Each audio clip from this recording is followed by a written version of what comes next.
Yes, people. My name is Alam. This is Emotion Football. I am doing a watch along for the opening game of the NFL season, Lions versus Chiefs.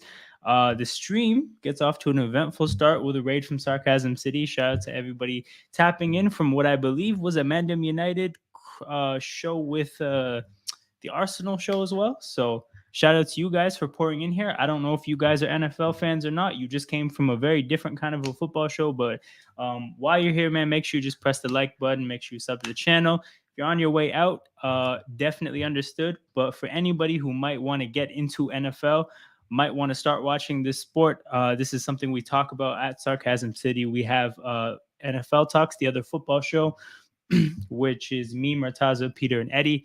Those are guys that might be on this channel at some point. I mean, they will be at some point. They might be here today. I'm not sure.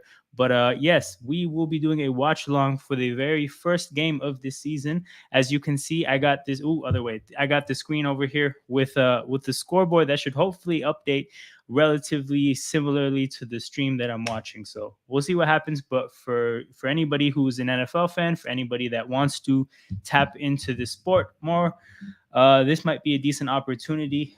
Feel free to get active in the chat. Feel free to get any questions, any thoughts in the chat. If you're new to the sport, you can ask any questions about what's going on. I could definitely help with that. Yeah, they are singing the national anthem to start the game. Proud American start to football games. But yeah, obviously it's a big game today. It's an interesting matchup. This isn't the matchup I think a lot of people predicted would be the banner raising game for Kansas City. But here we are.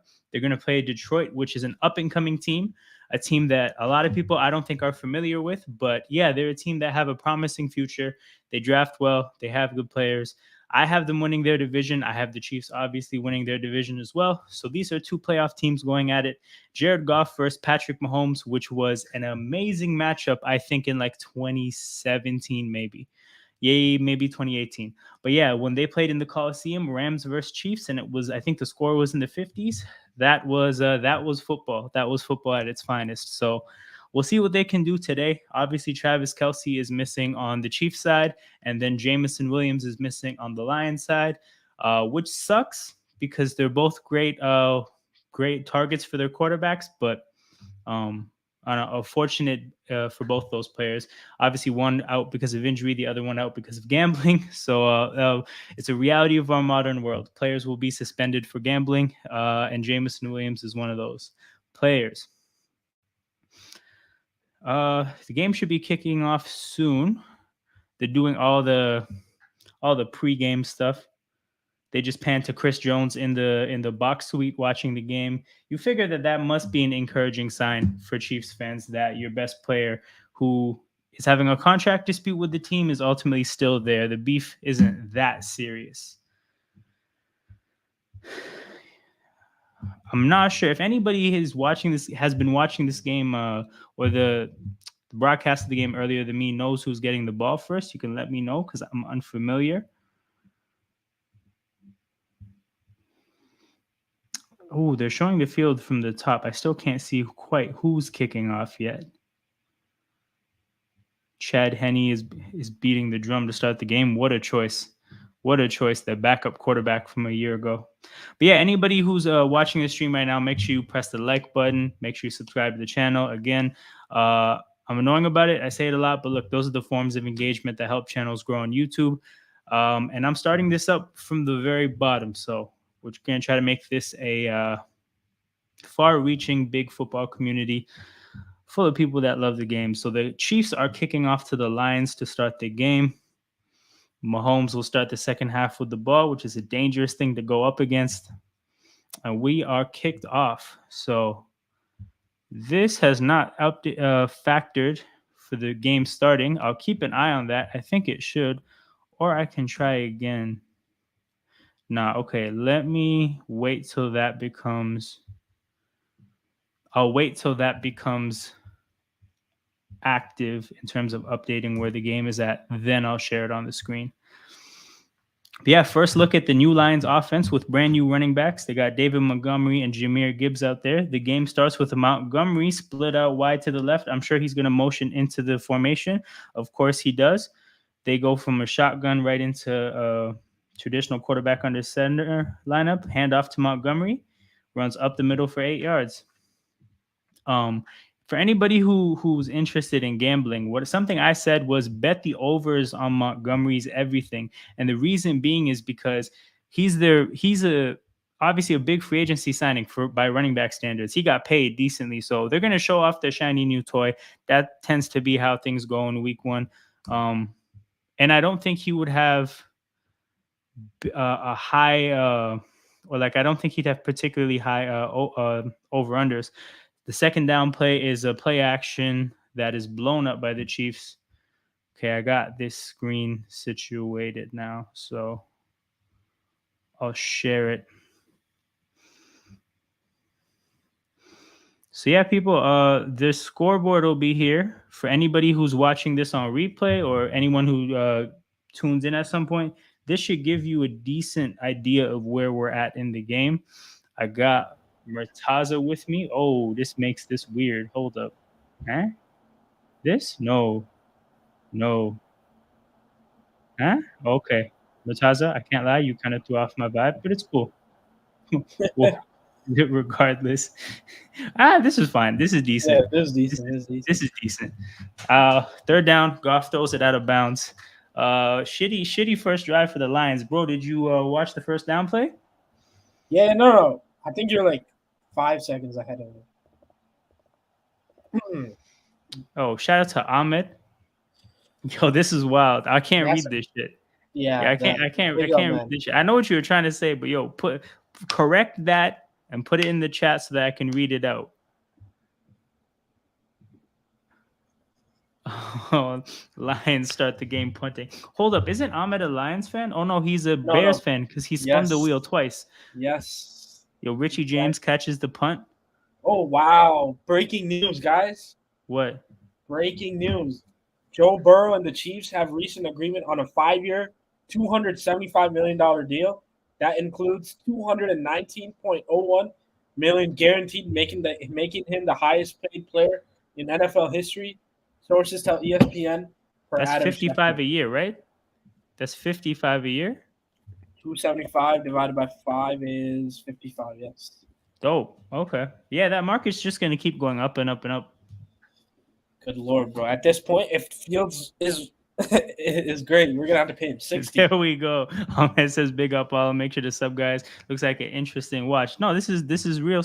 This is real stuff. This is going to be a very interesting watch, bro. It'll be a good football game. Again, if you're looking to watch football, if you're coming in from Sarcasm City and you're not familiar with the sport of football or this football, check it out. It's good. It's good. It's fun. You can watch with us and ask us questions about what's going on. We'll both be able to give you quite a bit of knowledge about the sport. Thanks. What time are you on? 13:36 and counting right now. Here, can you pause it at a point? Like, Yeah. So yeah, I can pause this stream. so pause when it's like a running clock. Pause it. Then Okay, I'm paused at 13:20 on a running clock. Okay. 25. Where are you at? 24. Okay, dope. 23. 22. 21. 20. Nice.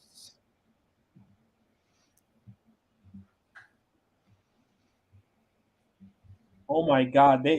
Him and Bosa had the same agent, so they negotiated 2 deals worth $445 million. Oh, those agents are cashing out. Yo, what's 3% of that number? Because that's a serious bag. Mahomes finds Jet McKinnon. Patch. I want to actually see. Yo, it's crazy how the Chiefs really breathe life into this guy's career because he's actually such a dangerous weapon specifically for this team. Like, I don't think he could go and be this for a bunch of other teams. But yo, this guy was just on the street. 13 million, 13? Yo, 13 million in a day. That's crazy. Off 2 guys. First of many, too. Oh, great.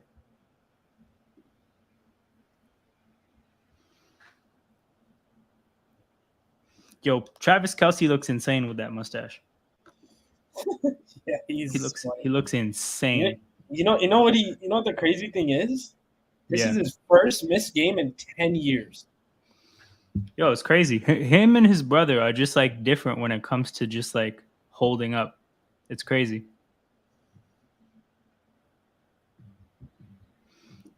So Ahmed, basically a running play, like a good running play, is what 4 yards. Murtaz, that's fair to say, right? A 4 yard running play is a Yeah. good play. So that's the thing. If you can get 4 yards on first down, it puts you in second and six, right? Second and six is a situation where you're unpredictable. The defense can't tell whether you're going to throw or run the ball because it's reasonable to do either, right? If you pass the ball on first down and get into second and 10, that's a pretty predictable passing down. Like you're probably going to pass the ball on second and 10. So basically, like it makes sense to stay unpredictable by running early, but obviously, like then that becomes predictable itself, right? So it's kind of a mind game, but running the ball on early downs is kind of just conventional wisdom. Ooh, big tackle by Yep. Kaminsky. Big tackle by Kaminsky. That's fourth down. Okay, okay, Lions. Good inside This pressure is there, right? for real. Trying to see who's on the field right now. The is a Who's that? motherfucker 53? named Is that Houston? the edge rusher. I think so. Yeah, that's James Houston. I think. If not, it's the guy. It might be Charles Harris. I might be Charles Harris now that I think about it.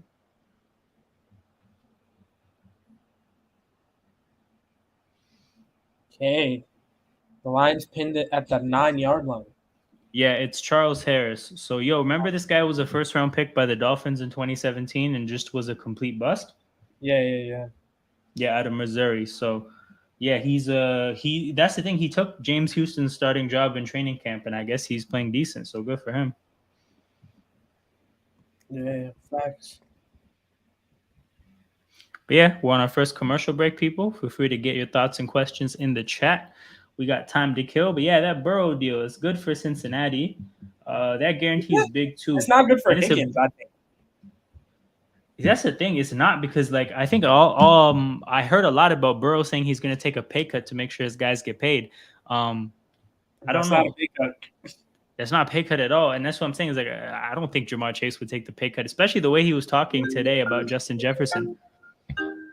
So yeah, I don't know. But yo, I'm actually like, of course I knew he'd do it, but I am like the way this owner is gonna have to put money to the side for this deal because the Bengals owner is cheap as hell. I'm pretty sure. What's the guarantee? 212? Think so. Yeah, Joe Shiesty. He got the bag. Shout out Jez, Sarcasm City regular.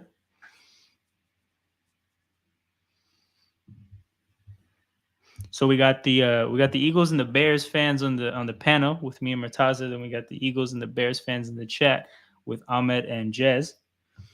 Um, so that's interesting. Gang is in here. Got a couple big contracts to start the season. First game of the season should be a good game. Big up, Judge, man. Facts. Yo, it's gonna be lit this year. It's gonna be such a good year. I'm so excited. Oh, finally here, man. Hey, for all the, I'm not, by the way, I'm not a gambling advisor, but Sleeper has a really good promo going on. So obviously, it's you need at least two legs, and their promo is if McCaffrey gets like 1 yard, there's you can add that to another pick, and then Oh yeah, obviously yeah. do that. So Justin Fields over, I think it was 170 passing yards, and McCaffrey 1 rushing yard is 3x. So Good it, brother Ahmed. Good brother Ahmed. Do you mean Mahomes? I think he means Chris Jones. Oh, Chris Jones. See, I just need to know. Oh, yeah, he'll get paid eventually. It'll take time. But yo, here's the thing: Chris Jones will probably be underpaid because just generally he doesn't have the reputation that his ability that lives up to his ability. Oh yeah, yeah, The yeah. one Chris Jones. sitting Nah, down. Yeah.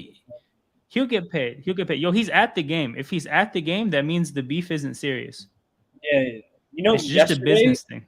it was only Yeah, yesterday that he was at the local McDonald's, like delivering Big Macs to people. Like he was, bro. damn. It's not that deep. He just wants his money, which is Yeah, fair yeah. enough. It's not like the Chandler Jones situation where they're sending Oh yeah, yeah, fucking definitely, definitely.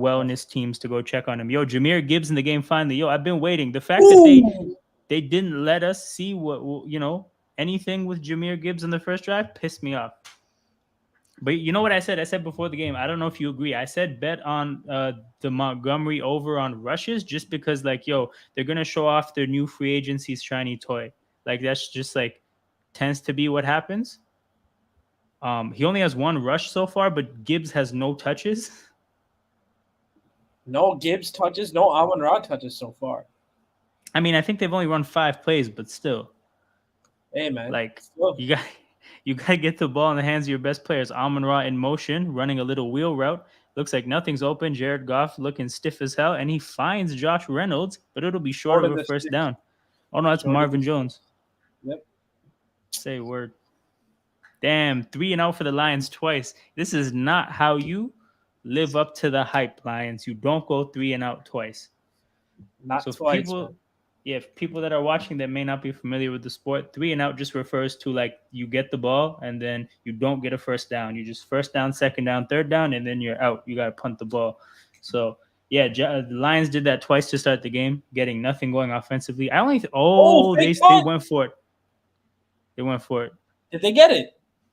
I think so. So basically, Wow. by going for it on fourth down, they either get the 2 yards and keep the ball, or if they didn't get that, they would have given the ball up at that spot, which would have been like 15 yards away from scoring. So that Yeah, was yeah. that's a big risk right there that they took that panned off. So that's some cojones right there. Direct snap to number 42, who honestly, I feel like the second effort got it. He got contacted before the first down. Actually, it's Jet McKinnon who couldn't make the tackle, which makes sense because he's a running back. Damn. Here we This go. is real, bro. No, Ahmed's not lying. You see, Ahmed sees it. Ahmed doesn't really even watch the sport like that. He sees how stiff Goff is. Woo! Hey, Gibbs did really well there. They blew Hundred that play percent, up. 100%, 100%. Only Hey, on facts, Madden, guys. only on Madden do I go on fourth down. No, this is serious. If going on fourth down, it's risky business. Yo, coaches get fired doing dumb shit like that. But it worked there. Like obviously, that's a momentum thing too. Like that's a thing that lights a fire under your team. So we'll see what Detroit can do with it. Still their only first down of the game. Hey, Second and I'm 9. surprised they're getting good pressure even without Jones, man. They are. Actually, that's a good thing. I'm gonna watch for who the guys are specifically. Amon Because I know Ra. that first fantasy points of the year, baby. I need 5 receptions from Hey, him. big up Then Joel. nothing else. Bird Gang is in here. We got 3 Eagles fans and 2 Bears fans out here. Let's go, man. We're deep. We're rolling deep. Packers fans, Cowboys fans, stay far away.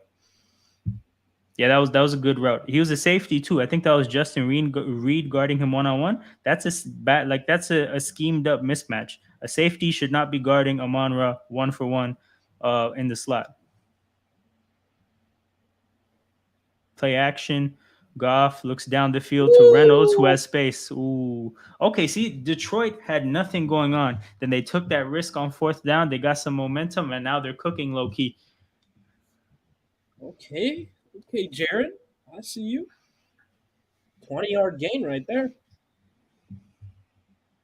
So yeah, that was Gibson. That was Gibbs in motion, right? Yep, So you're yep. seeing Gibbs start to line up The in the receiver position. at wide receiver. Yeah, Montgomery up the middle, doing the Montgomery thing, getting the hard yards. Yep.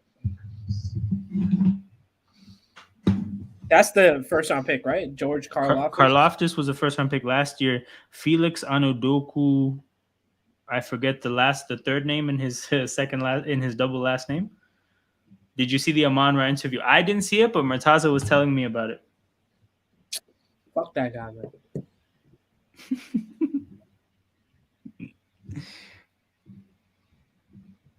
Yeah. Hey, Ahmed sees it. Ahmed sees it. He's not wrong. Justin Reed could not match up against. Oh shit, Gibbs. Oh shit.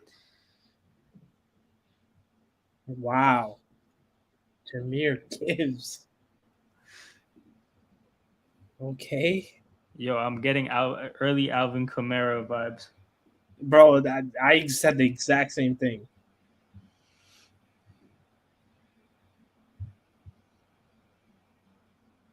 He's like a really good receiving back, but he has And that even just agility. like, yeah, with the ball in his hands, he can run at a fairly good speed, but you feel like at any moment he could cut in any direction, right? Not Bro, everybody can do that at a high speed. It's like him and Kamara are two of the guys. Yo, who the fuck is 45? Who was that running back in the backfield? But who is this man? that's funny. Yo, why was you doing random shit, man? You have two running backs.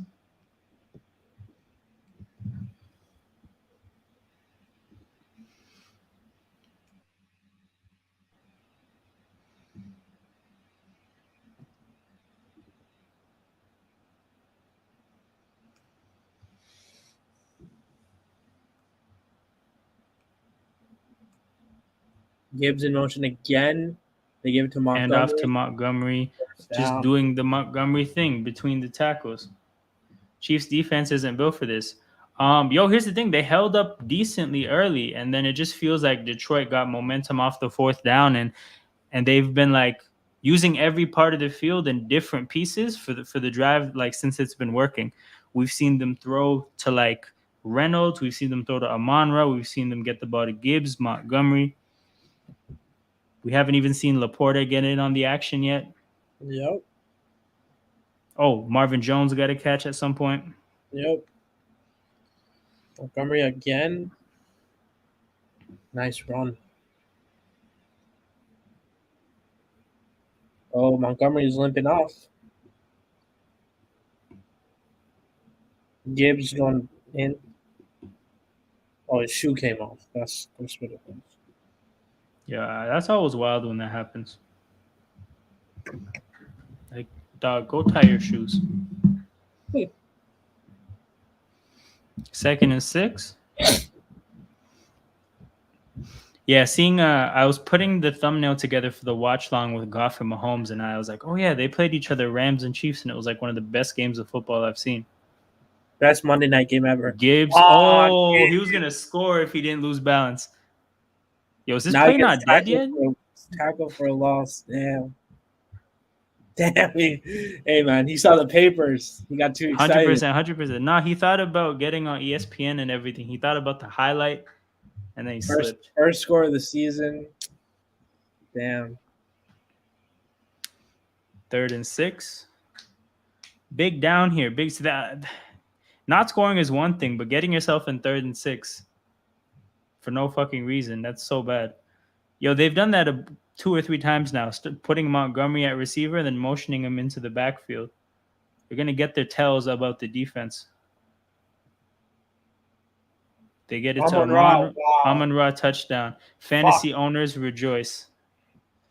Yo, that's a wild celebration. He was doing the most there. I can't lie. So, people, did the score update like in a timely fashion? Hold up. Let me watch the scoreboard. Oh, see, 6 went up about 5 seconds after I saw it. So, that's good.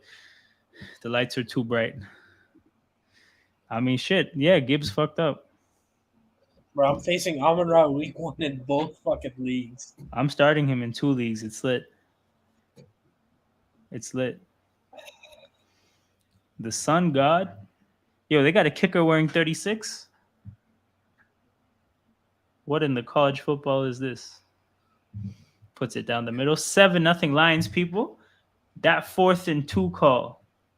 That is some serious, Momentum right there. cojones right there. Cause that was a 14-point swing.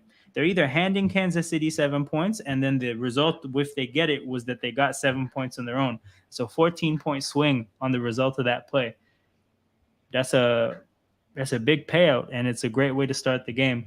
Obviously, the only problem is like a 14-point deficit for Kansas City is like nothing. Yeah, it's nothing. They only get stressed when they go down 20.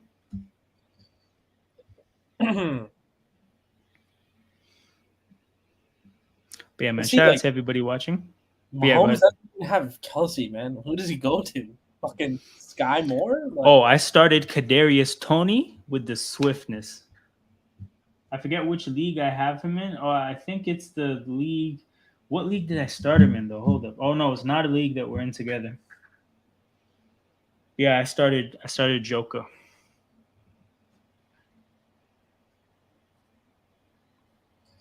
yeah, see, Jazz, he's a corny guy. He's a good football player, but he's just corny. No, this is like what the fuck was he doing? That didn't like. I regretted watching that. I turned my head immediately when I saw what the fuck he was doing.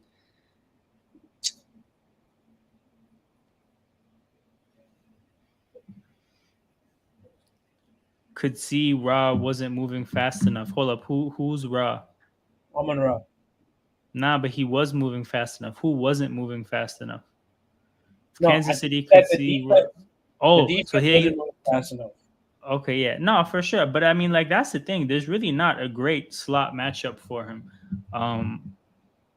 It's a very unique skill set to have if you have a DB that can deal with that. That's why you kind of like a players like a Monrag force you into zones, which then get you in trouble elsewhere. He even cooks in that because he's just gonna find all the slots and the holes in the zone. Yeah. It's just gonna like it's obviously gonna force a little bit more like refined like being on the same page between the quarterback and the receiver. But yeah, he's just like for a long time they made it slot receivers seem like that just means you're not good enough to play on the outside when it's just like the slot is a different position than the outside and some guys are suited for one, some guys are suited for the other. Mm-hmm.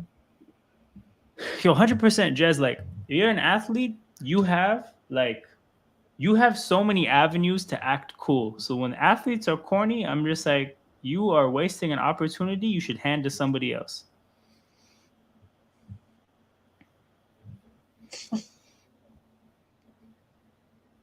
Yo, every time I see Richie James in the 17, I'm like, I think Nicole just like has Oh yeah, instinct. Then I'm like, it's not Nicole though. Yeah, I thought Nicole to the Jets was a really random signing. so random. It's so random because their offense, I don't feel really has ever like they don't use that kind of quarterback or sorry receiver, and like they have three guys already.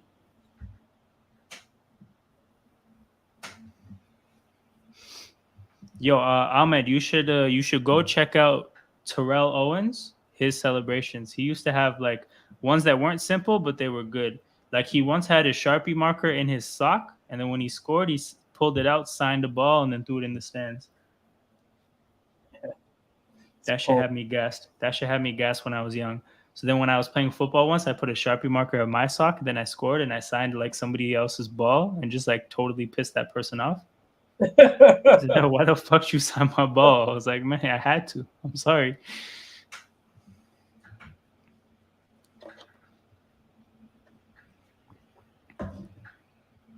Second and 8. After 2 yards from Pacheco, Mahomes looks left. And that's a bizarre read because that guy was about as covered gets.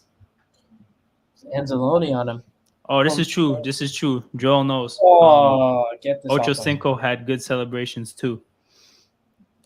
get this Oh, off it's my screen, man. Get this Matt off. Nagy PTSD. Hey man, no wonder they're struggling already.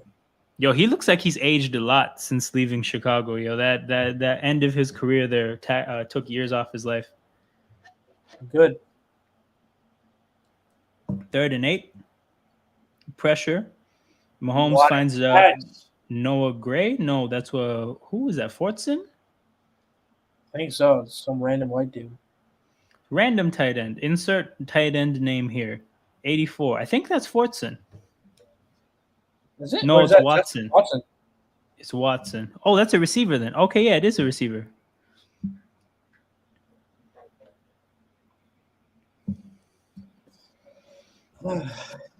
That's not an easy throw, but Mahomes he's so fucking good. Hand off to Sky Moore. Okay. Oh shit. Yo, he ate that contact. He Yeah, ate that contact. that was right to the rib cage. Who's that? CJ? The ice up guy has cool diaper celebrations. Oh, Steve Smith, yo, Steve Smith had some cold celebrations. Quiet as kept. The canoe rowing one. If you know the context of that celebration, that's so fucking funny. That it was one of the better celebrations. I allow Cinco since he's probably one of my favorite players watching highlights on and off the field. Pacheco. Damn, wrong read, Pacheco.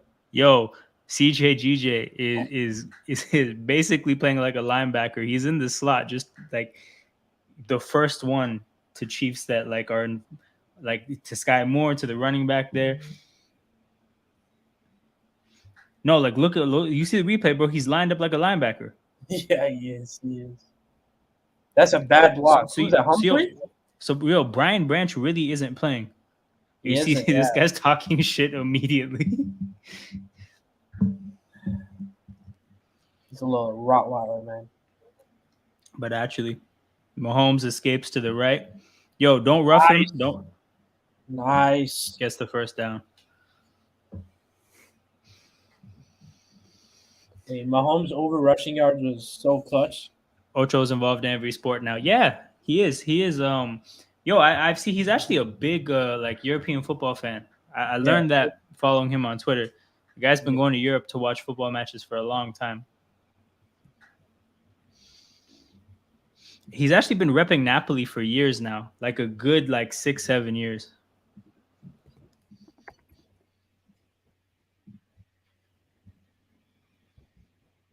End of the first quarter. End of the first quarter, people. 7-0 Detroit. Kansas City is driving. If both teams move the ball like this for the rest of the game, we're gonna have a great game.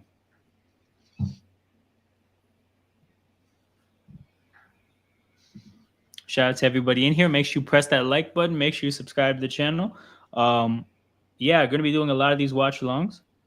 Going to be doing other different kinds of live streams to just talk about the game in general. But yeah, we're going to be active on here throughout this whole season. We're going to try to get more people on. I'm going to try to like see if I can find other channels, meet new people, stream with other people, and just get this community as big as I can get it. I want to at some point know a fan of every team that's down to like hop on streams and whatnot. So that's the goal, people. He tried to go pro in European football a while ago. Yeah, he joined. I think it was Kansas City. I think it was Sporting Kansas City. He did a tryout or something. Bio, Ocho Cinco was in some charity game with Ronaldinho and Vinicius Jr. and stuff. Like he's actually tapped in. It was funny. I saw the pictures of him with Dino and Vinicius.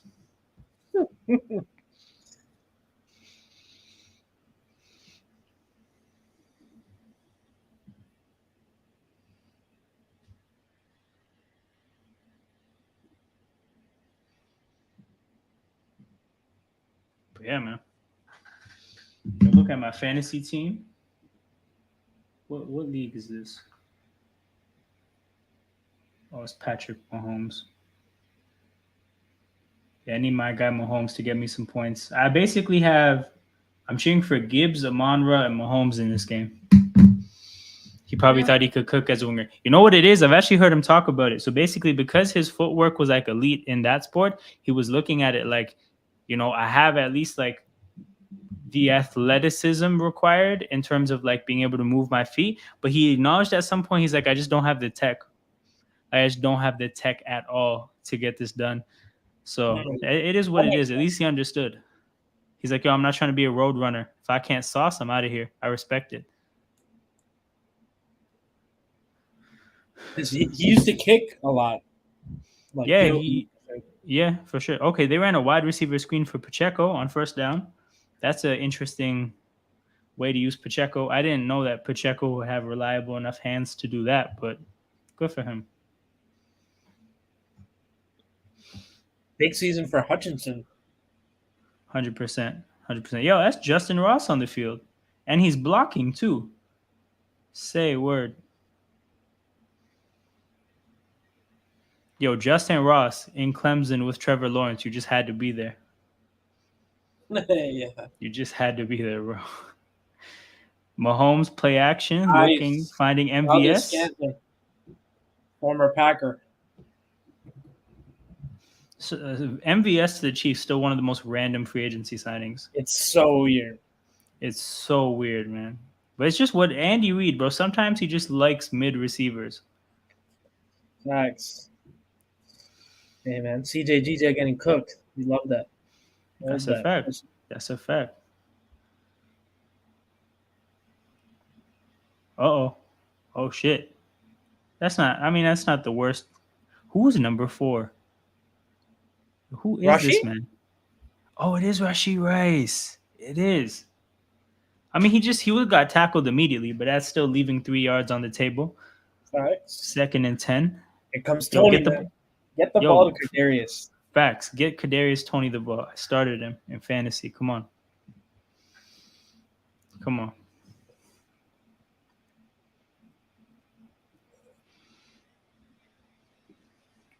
Pacheco motioning into the formation. Ooh, Mahomes doing a good job of getting away from the. Oh, Get the choke, go, get the choke. score. Ah, fuck. Okay, fine. Gets out of bounds at the 9-yard line. Yeah, I Yo, have the a way prop he bet as just well. the way he just knows where people are, it's crazy. I have a money line Chiefs, but if they're Yeah. up 7 at any point, I get the bet.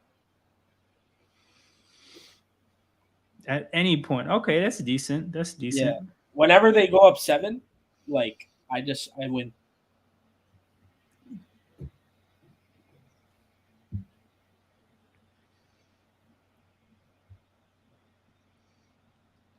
Richie James in motion. Handoff to Pacheco.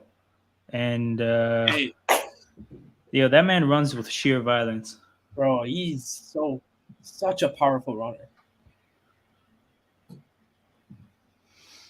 What was 1 for the Lions defending? Hold up. Is there a 1 on the Lions defense or Yeah, I thought Okuda was 1. yeah. Who is that? Yeah. Sutton Oh, it is Hall? Cameron Sutton. Oh yeah, he's ass. He's But it is cheeks. what it is. I don't. What was the point of signing a corner from the Steelers defense whose secondary was the reason they lost games? Tony. Oh, Tony. Fam. Well, why are we Okay, running 20 Tony? yards. Why are we Maybe running go. Tony between the tackles? Why are we running Tony between the tackles? Get him in space. Get him in space. Facts. I like that play generally. I just like the offensive line has to block properly.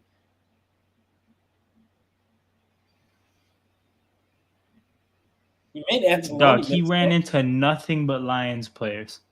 Look at that Anzalone miss. Woo. Wow, boy. Yo, somebody in one of my leagues. Yes, Oh so shit, Rashi Rashi Rice Rice. touchdown. Okay, Yo, that's so Rashi. wild too, because somebody in my league just put him on the trade block right now. So I thought that was a response to the drop. Turns out he's trying to cash out off the touchdown. So the rookie wide receiver gets a touchdown in his first game. That was a drive that doesn't that drive shows that basically every single weapon in the Chiefs offense almost has equal footing within the offense. Richie James is the only one who I've seen who gets like no love yet, but like Rashi had his opportunities, Tony had his opportunity, MVS had his opportunity, Pacheco, McKinnon, everybody. Facts. But 7-7 people, 11:50 to go in the game or in the second. Very good first half so far. Couple of shitty drives to start the game, as you would expect from week 1. And then the offenses got to business. Facts. Like I said, if you're watching football for the first time and you're here from Sarcasm City and this is your introduction to the sport, this would be a pretty good game to start. Facts. We're so glad football's back, man. For real, Such for real. a nice feeling. Yeah, you know what it is for me? It's like football coincides with hoodie weather. And those two things, when they come together, I feel so happy. Hoodie weather is nice, but like I hate jacket weather. Oh, 100%. That's the thing. There's a sweet spot in the middle. Hoodie weather is like my favorite. It's my favorite weather. It's my favorite time of the year. Football around Thanksgiving time. See, like the thing I think he's getting at though is that there's a vibe at that time of the year. There's just a vibe. The weather is decent. It's like the days aren't too short yet. Yeah, There's yeah, football yeah. on all the time. It's just a very good time, right? Basically, for me, like being in a place where there's cold weather, the vibes are great until New Year's. It's always January, February, March that's just ass. March is the worst. March, The those worst. months are so ass, but everything up until that point has a different thing that's endearing about it. And Yeah, then it yeah. just gets shit, and then you can't wait for the weather to get good. But yo, this time of year, I just always get so happy. Facts, facts.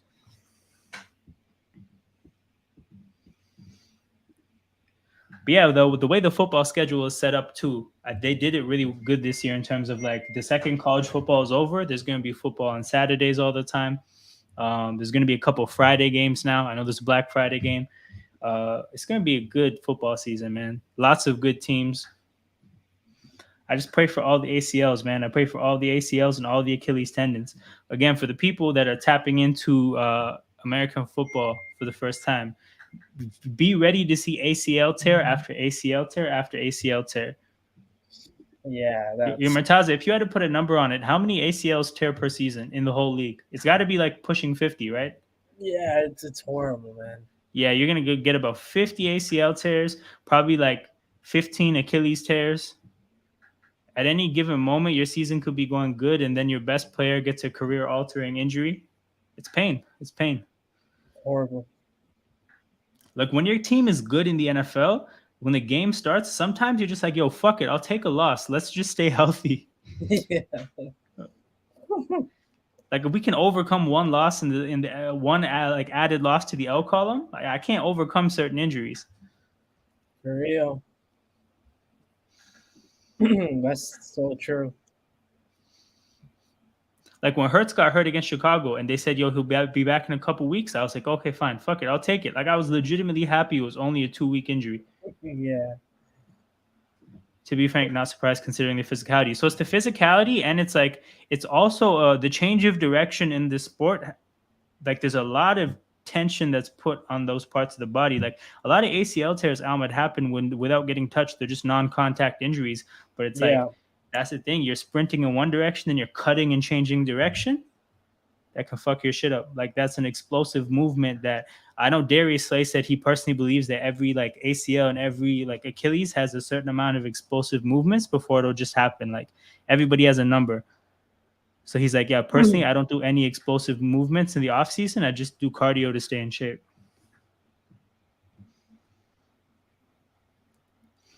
Yeah, Detroit takes time out to avoid delay a game. Come 30 on, Detroit. break.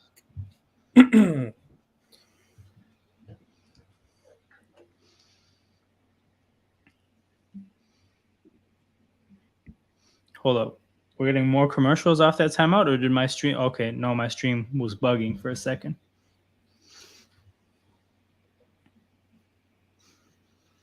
What are you on? No, they just started showing a commercial. Oh, Like okay. on one side of the screen, and you can see golf on the other side. It's like for the duration of the timeout. Oh, but I'm on 11:50, which is the time that the clock stopped at. Hmm. What are you First and showing? 10. Offer now? Yeah. So they're showing a Chiefs linebacker Bolton, Yeah, and yeah, then they yeah. just pan to the Solid, solid, solid. We're on the same time. Golf Goff, drops steps back. back, looks left, goes First back to touch the to middle the to his quarterback. backup tight end. Not as the backup is right. Oh, okay, okay. We got the backup getting a pass before Laporta. That's crazy. But yeah, Laporta was on the field too. It was a two tight end set. Hmm. I don't have IG on my laptop. I will. Oh, I'll text it to you. I got your number in the group chat yesterday.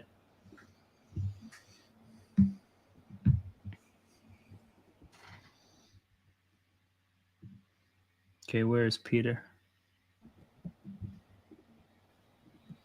Yeah, I was about to absentmindedly read out his number and just fully dox him on the internet. Glad I had the awareness.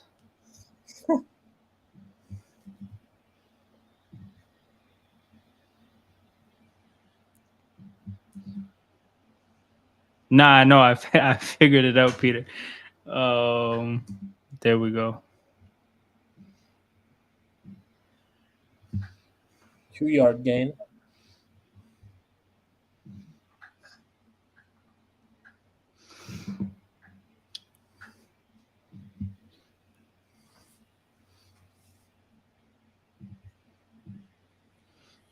Yeah, we got the whole Sarcasm City family in here.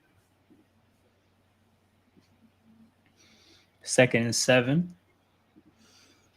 We got a fullback on Montgomery in the backfield with a tight end. This is a strong running formation, but we'll see if they get a play action going. Tight end motions back and forth. Yep, there's a play action. Throws the ball deep, and Damn. Amonra, what a catch! What a catch! Fuck, man, this guy's kind of Yo, when they get Jamison Williams, welcome to the stream and the channel, Peter. Hey man, is this David Montgomery playing for the Lions? Yes, he switched. He switched mammals in that division. Yeah, Murtaza, what's going on? When did this happen? I'm glad, bro. No, Jamal Williams got 20 touchdowns, and they said, "Yeah, fuck right off. We'll get a different power back." Fuck it, I guess. Whoa. So There I, you go. Tackle his ass. I just turned on the game. So I don't really know what's going on, but here we go. So the teams traded 3 and outs to start the game, and then the Lions, who went 3 and out again, then did a fake punt on 4th and 2 at their own 15 and got it. And that's when the game got lit. They went and scored a touchdown. Then Kansas City responded with their own touchdown. And here we are now. Nice. Big year for McDuffie, actually. He says 32 is the defensive leader for Kansas City. Yeah, he's their linebacker. He's really good. Goff looks left. Laporta. There's Laporta. Runs right into like 5 Chiefs. I know some are going to be saying Amon-Ra is better than Devontae on Twitter. Bro, he's going to get like a spotlight in that offense that Devontae's not going to get in Philly. But they can lie to themselves if they want to. Can he be a wide receiver 1, though, Amon-Ra?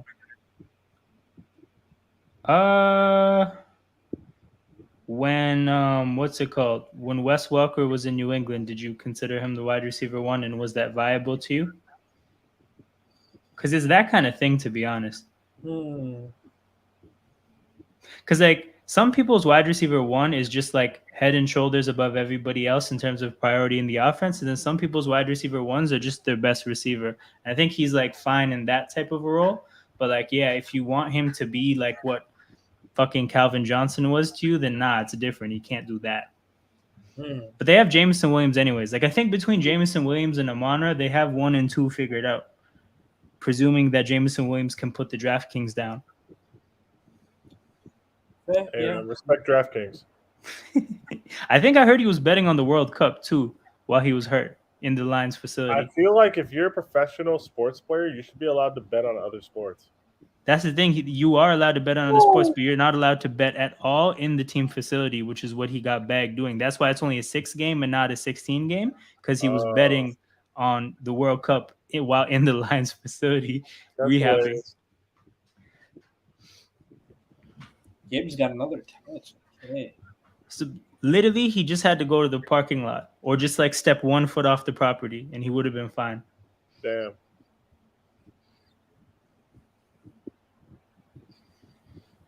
I'm watching on YouTube TV, so I might be behind you guys. Where are you at? Well, I'm at 6:45. I just watched them like fuck up that play. Same. We're at the same spot. Okay. Murtaza, are you watching it on YouTube TV as well? What's up? Sorry? Are you watching on YouTube TV as well? Correct. Yeah, so then I synced up with Murtaza. So you guys are probably at the exact same spot. All right. Hey, man, I've been on this YouTube TV wave for like 3 years. Clutch. Yeah, bro. The NFL is just catching on now. How do you even get caught betting in the facility? Was he using the facility Wi-Fi? So the betting apps will have like a geolocation thing because they have to make sure you're in a legal gambling state/country. So they're going to know exactly where you are. And then the leagues, the NFL and whatnot, they have like basically these like companies that they hire to keep track of these things. So not only is it an athlete potentially betting and where are they betting, but are any of their close family members betting or any of their like friends betting and shit like that. So he should have just used a VPN. See, I don't know enough about whether that works well or not. But yeah, Joke Man is definitely. He should have just not bet at the team facility. Facts. I was watching the World Cup probably like it was those games were early in the day too, so it's probably during when like the whole team's at the facility. It's just like wait, dog, or place your bet for that match the night before. Yeah. Wide receiver screen to Marvin Jones. Oh, My oh, goodness, yes, my yes, goodness. yes, yes, yes. Yo, where's Ahmed's joke man comment? Let's put that Marvin Jones joke man. Joke, man. I don't Marvin Jones understand. hype, Hold that. What we saying, Peter? I mean, I guess the defender put his helmet on the ball, but I don't know, man. That seemed kind of out of nowhere. Yep. That was third down, right? I will be right back, boys. Do your thing. That was third down, right?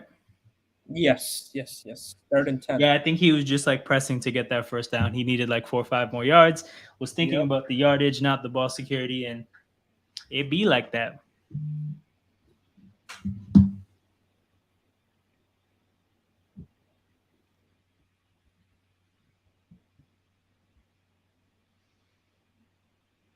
Yo, see, Ahmed gets it. Ahmed gets it. Protect the ball. Ball first and foremost. You can't be losing possession. Shout out Ben Chilwell.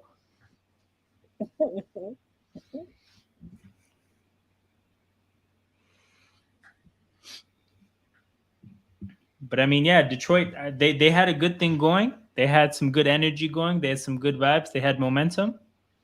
Then they fucked it all up. Lions, man. Same on Lions. All I need is the Chiefs to go down here, score a touchdown. I cash Get in one that of my 7 point. Yeah. cash in one of my bets.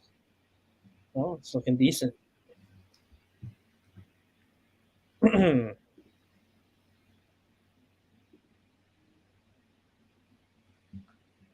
We're out here, people. We're out here, people. Shout out to everybody watching this live. Shout out to anybody that might be watching this on replay. Make sure you smash that like button, subscribe to the channel. Lots of watch alongs coming up this season.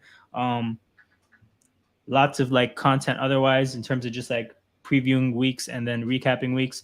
For anybody watching right now, basically what I want to do as a staple every week is a stream that picks up basically when the 4 o'clock games for the Eastern time, right? When those games end, a stream that starts at that point, and then for like the 45 minutes before the Sunday night game, just talk about the games that happened during the day on Sunday, and then like once that's over, go right into the Sunday night football watch along. So that's something I want to do as a constant setup, and I like to have that like as a constant fixture on the channel. Then Monday night streams, maybe if the NFL show doesn't happen that week, I'll hold it down here. Thursdays, depending on whether I'm going to be chilling with my friends or not, but the Sunday night football stream is going to be a permanent fixture. And then look for on Friday and Saturday for there to be streams previewing weeks. And then probably Tuesdays to maybe either do fantasy football content or recapping the Monday night game or some shit like that. But yeah, people, Sunday night football, this is the channel to be at. We'll have a lot to talk about each and every Sunday. The games might be ass, but I'm a sicko. I'll watch shit football anyways. Joe, it has to happen. It has to happen. It has to happen. That guy, it causes too much pain. Mahomes evades the pressure, gets scrambling, slides, avoids the contact, and puts them in third and manageable.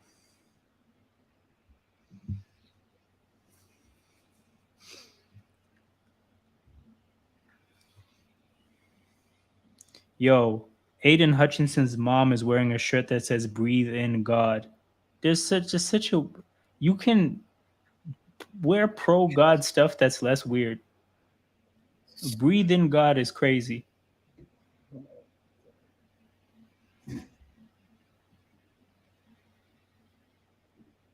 Anyways, I think somebody called a timeout. Kansas City calls a timeout. Wait, really? It's already first half almost done. Yeah. Yo, that's the thing. Like, first of all, time flies when you're having fun. But then also, like, the pace of that game was really quick. Less than an hour, bro. Less than an hour, and the first half's already over. Yo, these NFL parents are social experiments. That's facts. They're fucking weirdos. So many of them. Hey man, Sam Mustipher's mother, man. Uh, right, for those of you guys who didn't watch the NFL show on Sarcasm City last year, Sam Mustipher started at center for the Bears and drove Murtaza crazy. For a random guy, he caught some crazy rants on behalf of Murtaza. So, Bro, he wasn't just a random guy. He started 16 games at center, and he can't but meet that's the in the thing. middle. That's the problem. He's a random guy playing at center because you guys are trying to lose football games. People try to convince me this guy was good. Fuck that. Yo, fuck them. From what I've seen, very religious. So yeah, so Ahmed, basically, the football infrastructure and culture is biggest in the South, like the Bible Belt area of the U.S. When Peter is back on, he can give you a better probably explanation from a U.S. standpoint. Um, but yeah, the parts of the country where football is really big are also parts of the country where Christ is really big. Um, and yeah, like that's just faith, family, football. It's a thing. There's people that literally go by the three F's: faith, family, and football. So it's like that. Murtaza, do you like? Is that something you often run into where you live, of just like those like faith, family, football motherfuckers? Not as much, like, because Illinois is like very liberal Yeah, in that aspect, so it's not a lot of those, people that are faith family football. Like they just don't really care. yeah. No, it's not that fanatic. Yeah, yeah, it's not as crazy personally. Oh, this is the truth here. This is the truth. Bro, He's not lying. hey, spinning right there.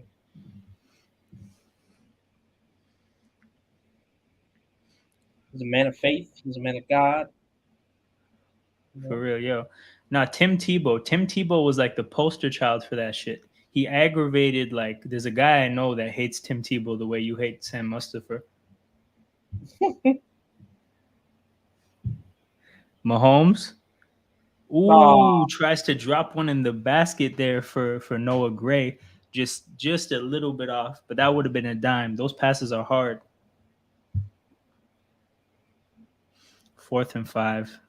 So Detroit's defense, that's a big stop there because if I feel like if Kansas City went down the field and scored, that momentum swing off the turnover would have been serious. That's a big stop there by Detroit, and that's the thing. They can use up the rest of the clock in this half and get to halftime at minimum tied, which is a good spot to be in, considering some of the struggles they had in the first half in terms of moving the ball and they have a turnover.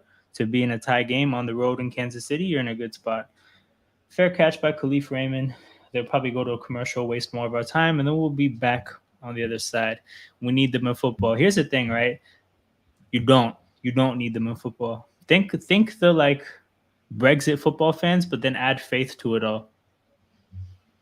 Like basically, it's like the Brexit football fans, less cocaine, more Jesus.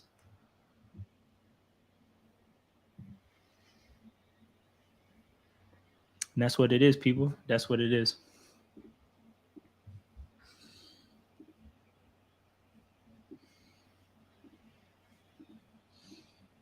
But yeah, for the people in here who are going to be watching football on Sunday, let me know what games you guys are going to be watching. I'm going to be watching. I looked at this the other day. Hold up, I figured out the games I want to keep an eye on.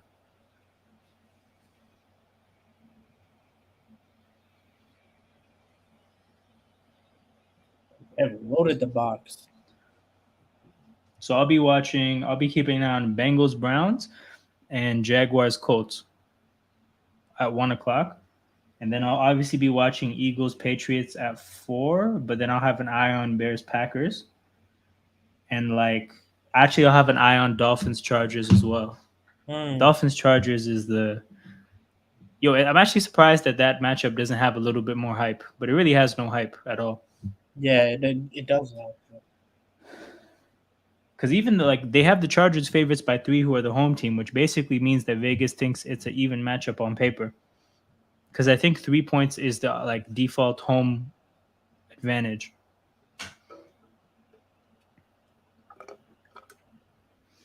Goff drops back. Ooh.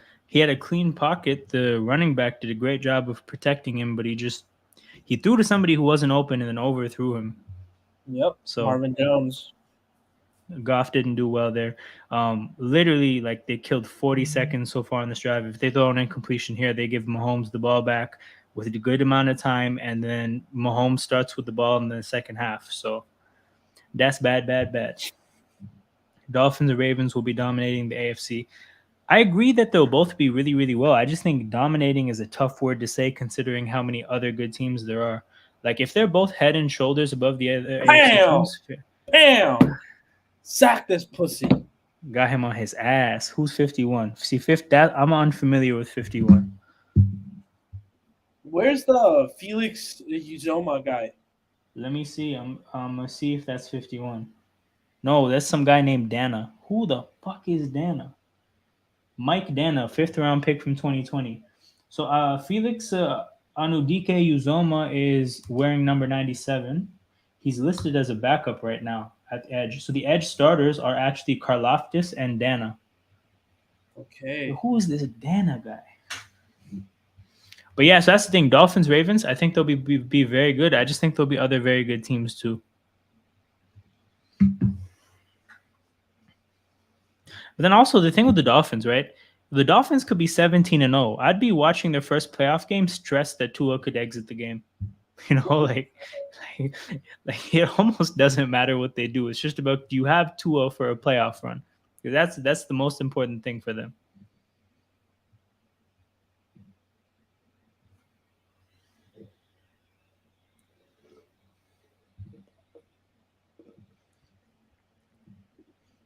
Yeah, man. Mahomes takes the field. First and 10, 2:32. My thing is covered, but no, 2:02 to go. 2 timeouts, 82 yards to go. Mahomes drops back, feels the pressure, goes right, finds Rashi Rice. Big game. Big game. He didn't get out of bounds. Oh, it's a 2-minute warning anyways. Fuck it. So yeah, that's a hell of a way to start the drive. Yo, I'm telling you, Kansas City gets points on these next two drives. Long day for Detroit. They gave Tua no protection for 3 seasons. No wonder he gets so many concussions. Yo, that, and here's the thing, right? Nobody talks about it, and like I understand why, because blaming a player for their own concussions is actually kind of wild. But yo, he doesn't actually understand that he's not athletic. Bro. He's not a mobile quarterback. He can't scramble. He all happens all the time where like a lot of the plays he gets concussed on, he's trying to beat a pass rusher that he can't beat, and he gets hit. And it's mainly because he didn't realize he had to either get down or get rid of the ball. Like that's the thing. And also, like you said, they haven't protected him for 3 seasons. I still don't know if they're in a position to protect him yet. Yes, I don't think so. Yeah. I don't think that line is all that good. I don't think that line is even different from last year. Hold on, I think it's the exact same line. Bro, with Tua, especially the way he plays, you need an elite right tackle, like elite. Dog, it's the exact same offensive line, except maybe Isaiah Wynn, who is like, I believe Isaiah Wynn was thrown off a football team at some point.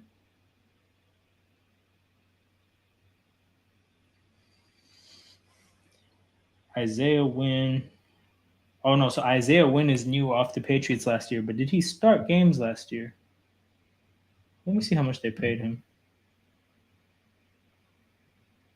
You know what it is, right? It's these San Francisco. Oh, they paid him nothing, so he's probably not viewed as a particularly highly rated player. But yeah, yo, this is the thing. Like, the San Francisco 49ers can't protect their quarterbacks either. Their quarterbacks get smacked around and injured every single year. This Mike McDaniels guy is doing the same thing to Tua. They should have taken Watson when they had the chance. Hold up, we're talking about Deshaun, and are we talking about when would that have been last year? Like you saying they should, or you? Is there an offensive lineman Watson? No, I don't think so. Yeah, I don't know, bro. I think a lot of quarterbacks will get set up to fail behind this offensive line. Obviously, there'd be some that could cope with it a little bit better, but it's ultimately not an advantageous position. Like, even look at Joey Burrow. Like, there's yeah, he can cope with the shitty offensive line, but you should just protect him and give him the best circumstances to play football in. Mm-hmm. Yeah, Deshaun. Yeah, I mean, but so here's the thing: you think they should have got him last year, or last year and traded to a last year? Mahomes drops back, throws it deep, throws Ooh, it. almost picked. Yeah, that was another bad read there. That's Richie James too, bro. He's not going to go up and moss anybody. Why are you throwing it to Richie James in triple coverage?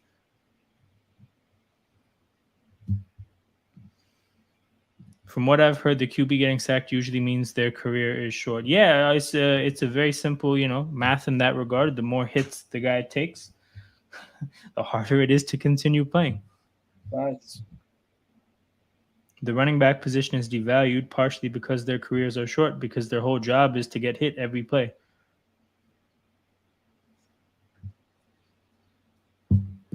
Whether a running back is pass protecting or carrying the ball, they're getting hit every single play. Only running backs that don't get hit are the ones that run routes, and that's the whole idea. Is like the running backs that run routes kind of aren't running backs.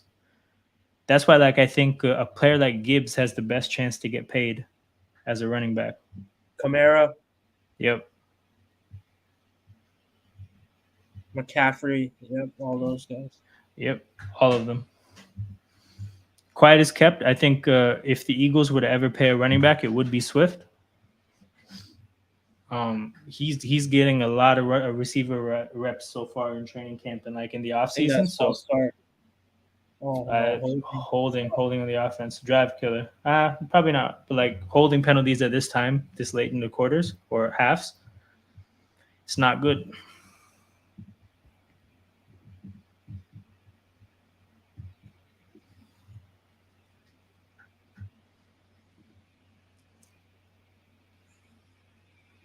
So that's the thing. Honestly, I feel like they could have They could have called the false start. That would have been better. Yo, look at his parents cheering at their kid getting held like it's a sack. That's hilarious. I'd do the same. I'd be shameless. He's from Michigan too. Yeah, he's from Yo, same, Detroit. same. Joel, same.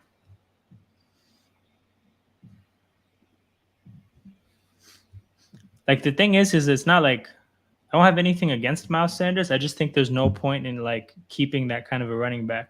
Like either get that kind of a back for cheap, or if you're gonna pay money, get a very good running back. Actually, no, fuck paying money. If you're gonna invest in a draft pick, go get a better running back than Miles Sanders. Again, like when I saw Carolina made that kind of signing, Hayden Hurst, Thielen, and DJ Chark, I said, yo, these guys are washed. This is a washed organization. And again, like I thought that look, at the end of the day, if you have an offensive line, you could still probably make some things work. But like without the offensive line, I feel so bad for Bryce Young. Yo, I had him as my backup quarterback in a league that I drafted like 2 months ago. Yo, I dropped him. I dropped him the other day. Yeah. I was like, yo, this is not going to happen. It's not looking good, Brett. Mahomes drops back, 3rd and 17 from his own side of the field. Deep pass what a catch. Yo, MVS. Wow. MVS. He got that shit. Yo, shout out to MVS. That's a big play. That's a big play.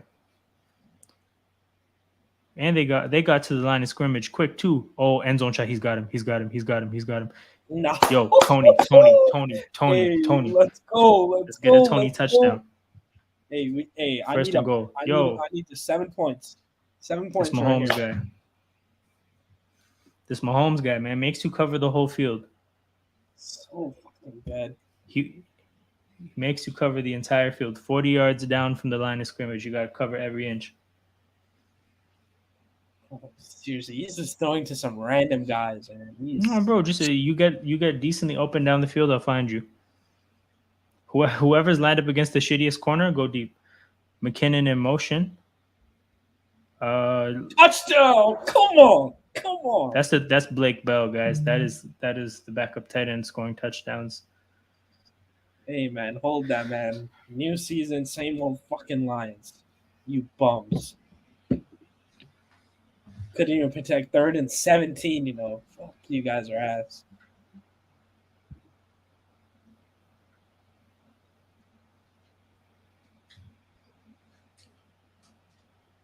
Sidearm Yo, the action. way was sidearm, flat footed, no core at all arm. That guy's that guy's cold. Damn, killed in 2 moves. Yo, this is what it is, Ahmed. Nobody's ever safe against Mahomes at any time. You think you're safe, and then bam, he does shit like that. Down the field in 2 plays. Fucking what? They covered 60 yards in 2 plays. Yo, Murtaza, if you had to compare Patrick Mahomes to a footballer, who would it be? Because I saw there was you know Pythagoras and Boots? What? Do you know who with that Twitter account? There's a football scout. Like he's actually a guy who like he does YouTube videos and like long videos on Twitter, in-depth Nah. scouting footballers, right? He's a big account, but basically he watched the quarterback documentary and he was watching like obviously Mahomes was on it and he's like I don't really know NFL football like that, but he's like it looks like Mahomes is like Neymar with Ronaldo's mentality. And I was like, it's interesting. I don't really know football like that to like make a comparison either. But like, if you had to compare Mahomes to a footballer, what would you? Who would you Hmm. compare him to? Mahomes too. Probably Dino. But like Because it is he's like that, right? Because like the whole thing with Mahomes is it's like 10 out of 10 creativity, 10 out of 10 improvisation, then 10 out of 10 skill as well, right? It's all three things getting put together. and 10 out of 10 like effectiveness, like goals and Oh assists, yeah, everything. yeah, yeah, yeah. That's true. That's true. That's true. But he has a longevity that Dino doesn't have, like already. Because Dino, what realistically had what 2 or 3 years at the top. Yeah, yeah, Mahomes yeah. already had like 4 or 5. His whole career Yeah, since he's been starting. Yo, probably so here's the Messi. thing. Yeah, fair enough. Cause yo, like, what's it called? Um, I remember because like the conversation we had about Jordan Love, right? There's a Packers fan in the comments that was like, "Yo, I can't believe you a point against Jordan Love is that his teammates are gassing him." And I was like, "Yo, look at this." I thought about it the other day. I was like, Chiefs players watched Mahomes probably look like a demon in practice while Alex Smith was playing, and nobody said a word. Nobody gassed it. There's no need to gas it. Yeah, You don't need to say anything. yeah, You yeah, don't yeah. need to you don't need to put pressure on something. You know it's a sure thing. You can just move in silence, right? Like Facts.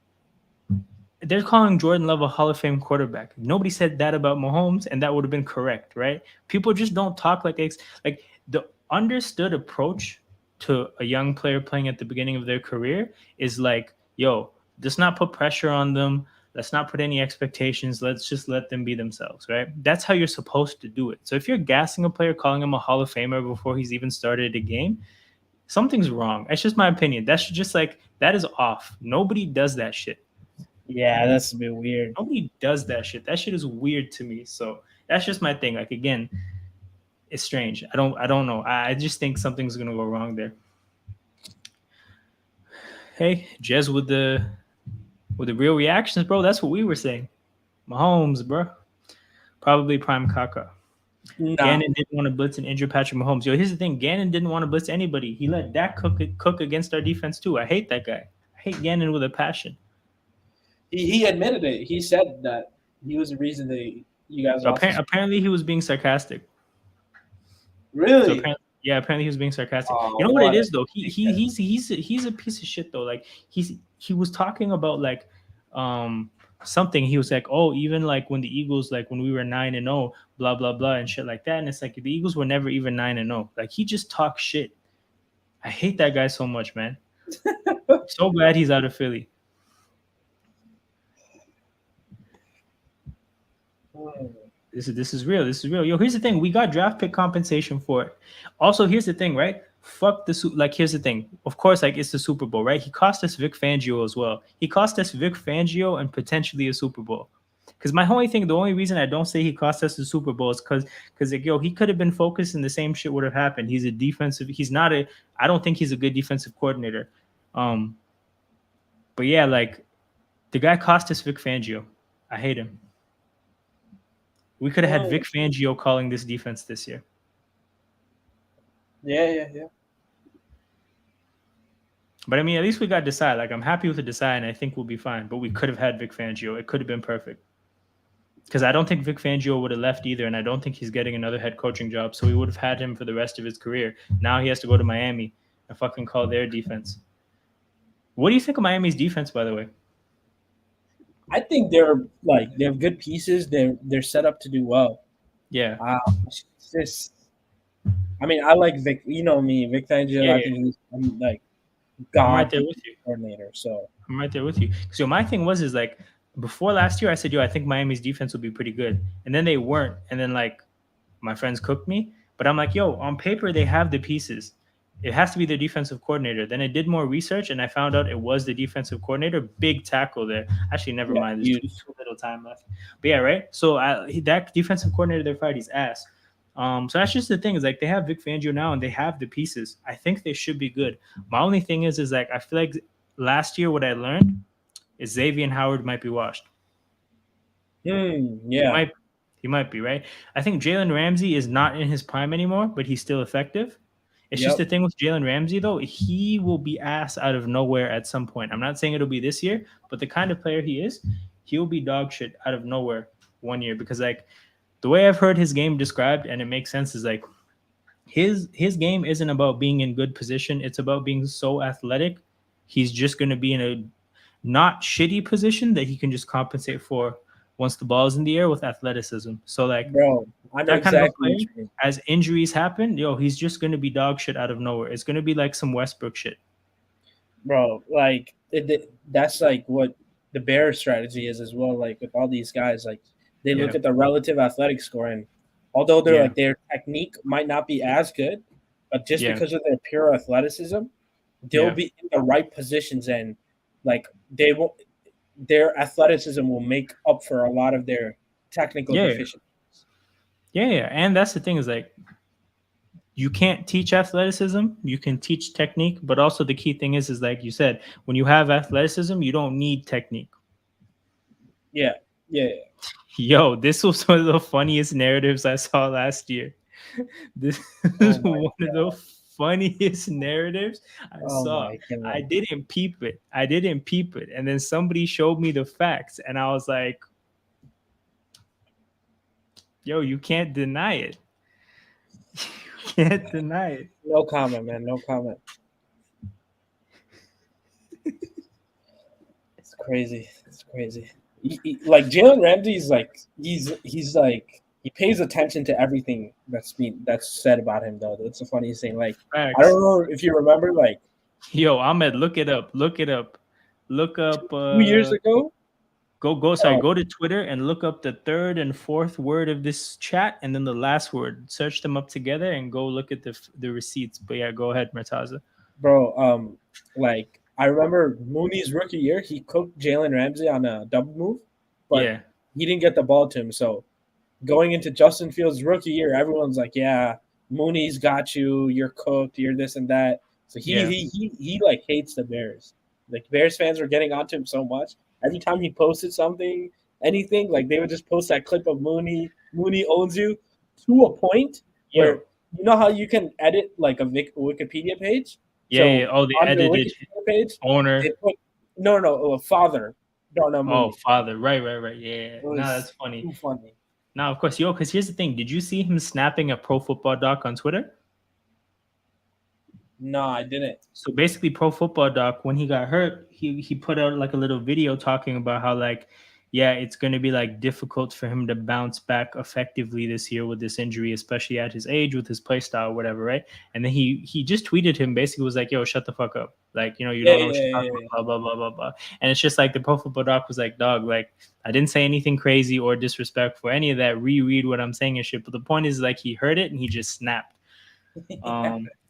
Jalen Ramsey posted a video of Scott Foster at the Heat Celtics game saying he would make sure Scott Foster doesn't do anything shady. Interesting. Yeah, he's a character, man. He's a character, but I mean, like, but it is what it is. He was very effective on the football field for a while.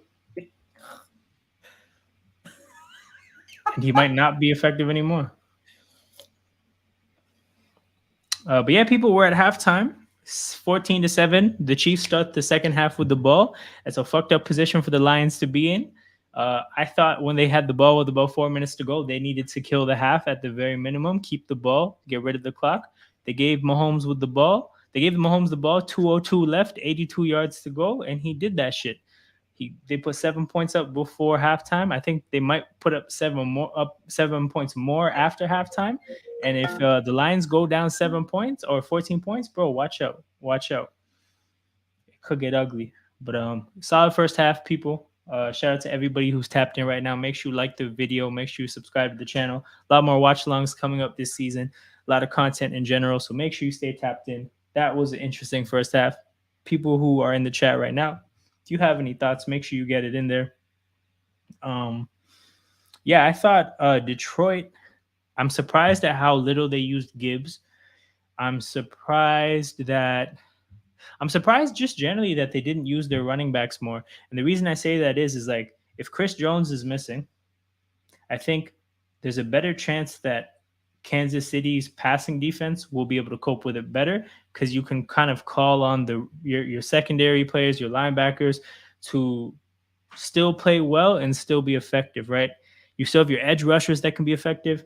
In the run defense, though, the defensive tackles are like the very first part of things. So, like, I'm just surprised they didn't get their running backs involved more. I think that they had their moments where their offense was effective, but as a whole, they still had stretches where their offense looked like dog shit. So, I think that in the second half, it's tough. And this is why I say that, like, it's a long day if they go down 14 early here, is because like you can't go down 14 and then start to use your running backs, right? So it's tough. It's tough. I think they messed up not getting their running backs involved more.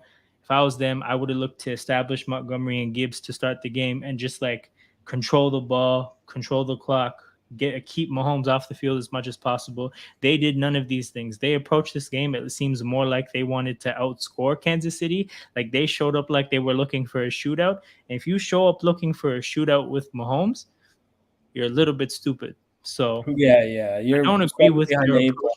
I don't agree with their approach to the first half. Yo, you remember the way Washington beat the Eagles last year in terms of just like running the shit out of the ball and just keeping the Eagles off the field? Why would they not do that if Chris Jones is out of the field and you have two running backs? Bro, I remember they ran on 1st and 10, they ran for 7 yards and then went into play action. Like, just continue running the ball up the middle of the field. Like, I don't you're getting like 3 to 4 yards every play. Doing that math, you will get a first down every 3 plays. I don't like it. I'm not a fan. I just don't like, and I like Ben Johnson as a play caller, right? I think the game plan here may have been bad. And think about it, right? They don't get 7 points if they don't go for it on 4th and 2, which was an extraordinary risk. They very well could have gone like through this first half without scoring a touchdown, without scoring any points. That could have happened if they just like didn't go for it in an outrageous situation. So interesting first half to keep an eye on. We'll see what happens in the second half.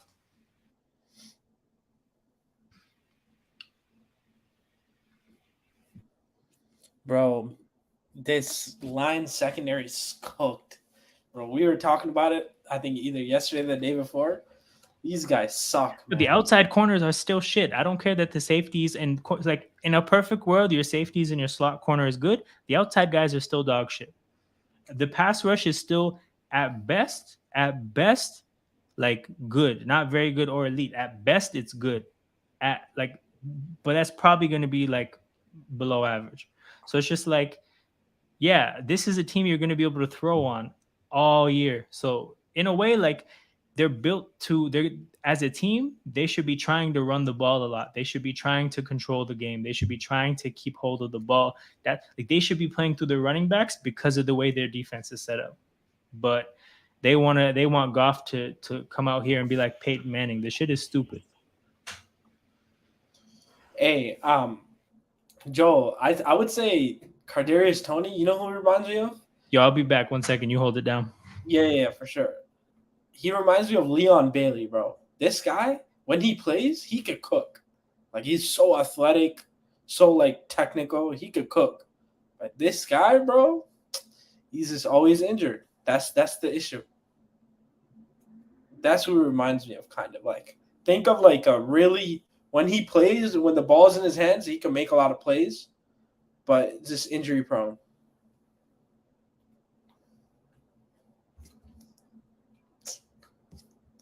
But yeah, Ahmed, that Jalen Ramsey thing is crazy, bro. He's a very sus, man. Very, very, very, very sus.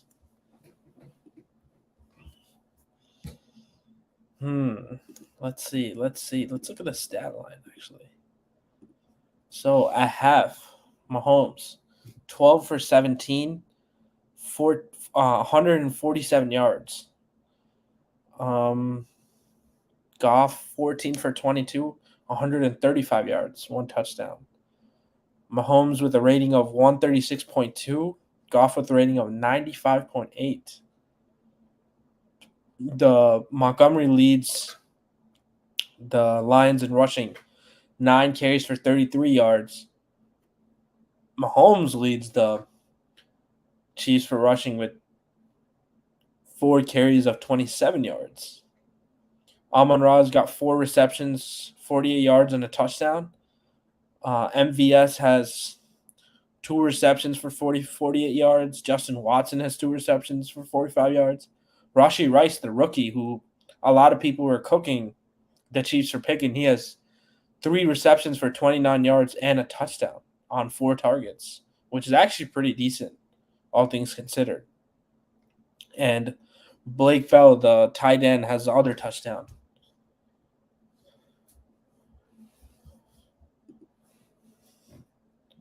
Hey, yeah, it's a crazy Twitter read, Ahmed. It's a crazy Twitter read. Lions hype is dying as we speak, bro. Like everyone, I think Here's the thing, right? I think the Lions will be good. Like they'll be really competitive, like close to 500, 600 team, right? But they're not gonna be. People are saying, "Oh my God, they're gonna contend. They're gonna do all this shit. They're gonna go far in the playoffs." Like it's still the Lions at the end of the day. They still have Jared Goff as quarterback. Their secondary is still shit. So that it just is what it is.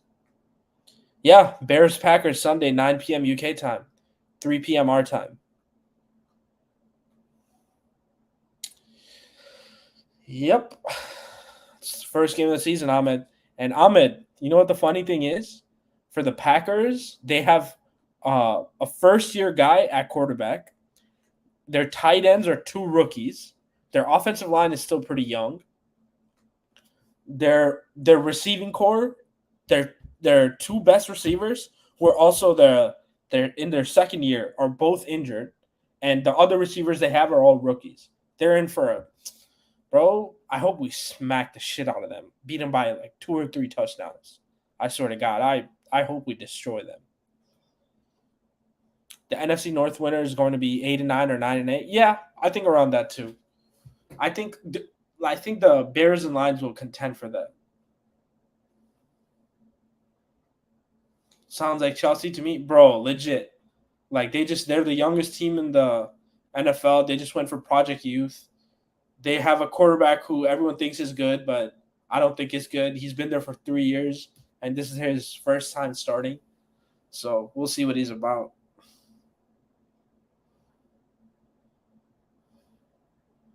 He's actually been there for 4 years. Sorry, this is his 4th year. And I heard a few of the things you guys were saying while I was gone about the Lions real quick before you move past it. So the thing is, Lions were 9-8 last year, but people treated them as if because they started really slow, that they were like an 11-6 team that just had a really shitty start. But now, bro, they were a 9-8 team, on merit. That's what they were. And now I think they're probably like a 10-7 team. But the gas, as if they were going to be a 12-13 win team, was a bit much. And yes, the Packers are a lot like Chelsea. Very much so, man. And the thing that makes it similar is that there was a Packers fan in the comments of the video on this channel about that division that was talking the most. he left like 5 comments in the thing about like, oh, this is gonna be so funny to come back to. Oh, like, oh, this is unreasonable that you guys are saying. It's just like, yo, I sent him an invitation to come on the channel, did not respond to the invitation.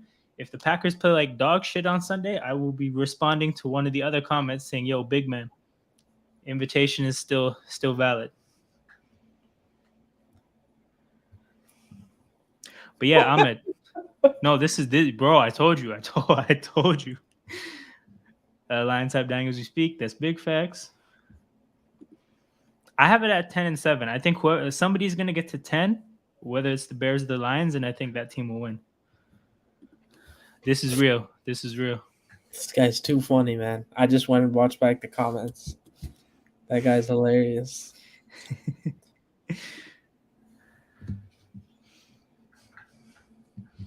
Yeah, Vikings regress so much. Yeah, but yo, here's the thing. They won 13 games last year, right? Honestly, they should have won like 9. They should have won like 8 or 9. They were that kind of a team. And I think that they would probably just like actually be that team this year. And I feel bad for Jordan Addison because I actually think that I feel bad for him and Jefferson because that should be a serious receiving duo, but they're gonna be plagued by being on the Vikings. Free all the amazing players that end up in Minnesota. That's Randy Moss, Adrian Peterson, now Jefferson and Addison. That extends to Anthony Edwards. Free all the great athletes that get trapped in the shithole that is Minnesota. And if there's anybody from Minnesota watching, I'm just talking about athletes. You know what I'm saying? Tyler Nubin, by the way, a safety, Minnesota, got 2 picks on College? the weekend. Yeah, college, Minnesota. He's a hooper? He's the best safety in America right now. That's dope. He's from St. Charles, Illinois. You know, I know him. Shout out my dog. Oh, that's lit. Yep. Yo, get him on the channel, bro. Let him know, yo, In Motion Football, that's where it's at. Thanks. Yeah. Yo, let me get the what'd you say, Nubin? Let me get the Nubin interview. Thanks. Bro, he's projected to be like a late first, early second rounder. Yo, you know how when like athletes get in interviews and they ask them like, yo, what's your top 5 safeties, right? Yo, I have Nubin on the stream, like, yo, what's your worst 5 starting safeties in the league last year? Thanks. I just start carnage. He's good though, man. I want the Bears to get him. Eddie Jackson, Eddie Jackson, what's his face? Replacement? Yeah. How old is Eddie Jackson? 32? 32. Damn, I did not know he was that old. I thought he'd probably be like 27, 28. Oh, I don't know why. I'm tripping. He's 29. Okay, see, that makes sense. Why did I think he was 32? Yo, here's the thing. I feel like he could be a part of the team that you guys are building. Like he at 30, 31, he could still be pretty good. But then again, you guys probably don't want to pay that as a premium position, though. Yeah, exactly. exactly. What it is. Exactly. That's probably what it is. If he's going to command premium dollar, you could just replace him in the draft. Exactly. Because that's the thing. You can get a very good safety in the second round. You don't even have to spend a first on that position.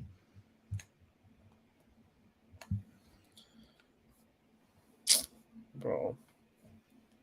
I think Tyler Nubin's going to be good, man. I'm excited for him. Yo, Tazo, what's your expectation for the Bears this season? Shout out Leon, new in the chat. Is Leon from Sarcasm City, or did he just find this channel? He must be from Sarcasm City because he knows you. Yeah. Yeah, man. Shout out to you for tapping in. The Bears contend for the NFC North and try and make the playoffs. Go and at least have 8 wins. That's the minimum. Yo, I was looking. Really good. Sorry, go ahead. I was looking at it, and I feel like even if they don't win the division, they might contend for that last wild card. Yeah, facts. So you know what it is? I feel like basically the top 2 teams of the NFC East and the NFC West will get obviously like their divisional spots and then the top 2 wild card spots, right? And then I look at it like that: Rams, Cardinals not contending, the other teams from the NFC South not contending, right? Let's say the Bears are the second best team in the NFC North, right? They'd be contending against the Commanders and the Giants. I expect the Giants to not have that good of a record, I expect the Commanders. It's just all about Sam Howell because I actually like the Yeah. Commanders team, like on Same. paper. Just the quarterback position has been dog shit for a good little bit now. So it's like if Sam Howell's decent, the Commanders could get that last wild card spot. But if Sam Howell's not it, honestly, the Bears might be better. So Yeah, it's just that puts them in a position where they could be that seventh wild card and just like get that playoff experience. And that would feel so similar to the Eagles 2 years ago when they got the 7th seed and just got baptized in the playoffs by the Bucks. But like at that point, like basically, like I feel like from that moment, a lot of the young talent like Hurts and Devontae were like, all right, yo, like we have a long way to go. We got to get like serious next season. And then that's what happened. Oh yeah, man. Shout out Leon. And another thing is by the end of the season, I want Justin Fields to be the second best quarterback in the NFC. That's dope. That's dope. Yeah, that's pretty reasonable, though, right? Apart that's from her, that's pretty reasonable. That's pretty reasonable. I think like but the thing is, who's the competition for that? Because if a motherfucker says Goff, then that's not real competition. Right. That's what I'm saying.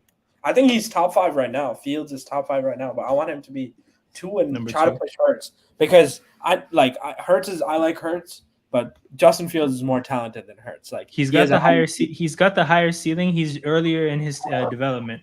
Yep. I'm back. What did I miss? Not much. I've had the game on the whole time, by the way. Yeah, that's dope. Yeah, that's dope. My girlfriend called me, and I picked up the call on my laptop. It'd be like that, man. It'd be like that. Yeah. But yeah, man, the Lions died. That's the main thing. Well, who saw that one coming? Lions lying. Yo, they really gave the NFL community the Lions fucking up a good opportunity on the first game. Yeah, man. They use their fake punt for an L. That sucks. That's real, yo. Like, think about it. They're just like, yo, the power of slander is it's some of the most powerful stuff on the internet. Let's feed the NFL fans slander on the opening night. Yep. And here we are. Here we are, ready to slander Detroit. Yo, it's Detroit versus everybody, and everybody is up 100. They're definitely. It is what it is, man. Like,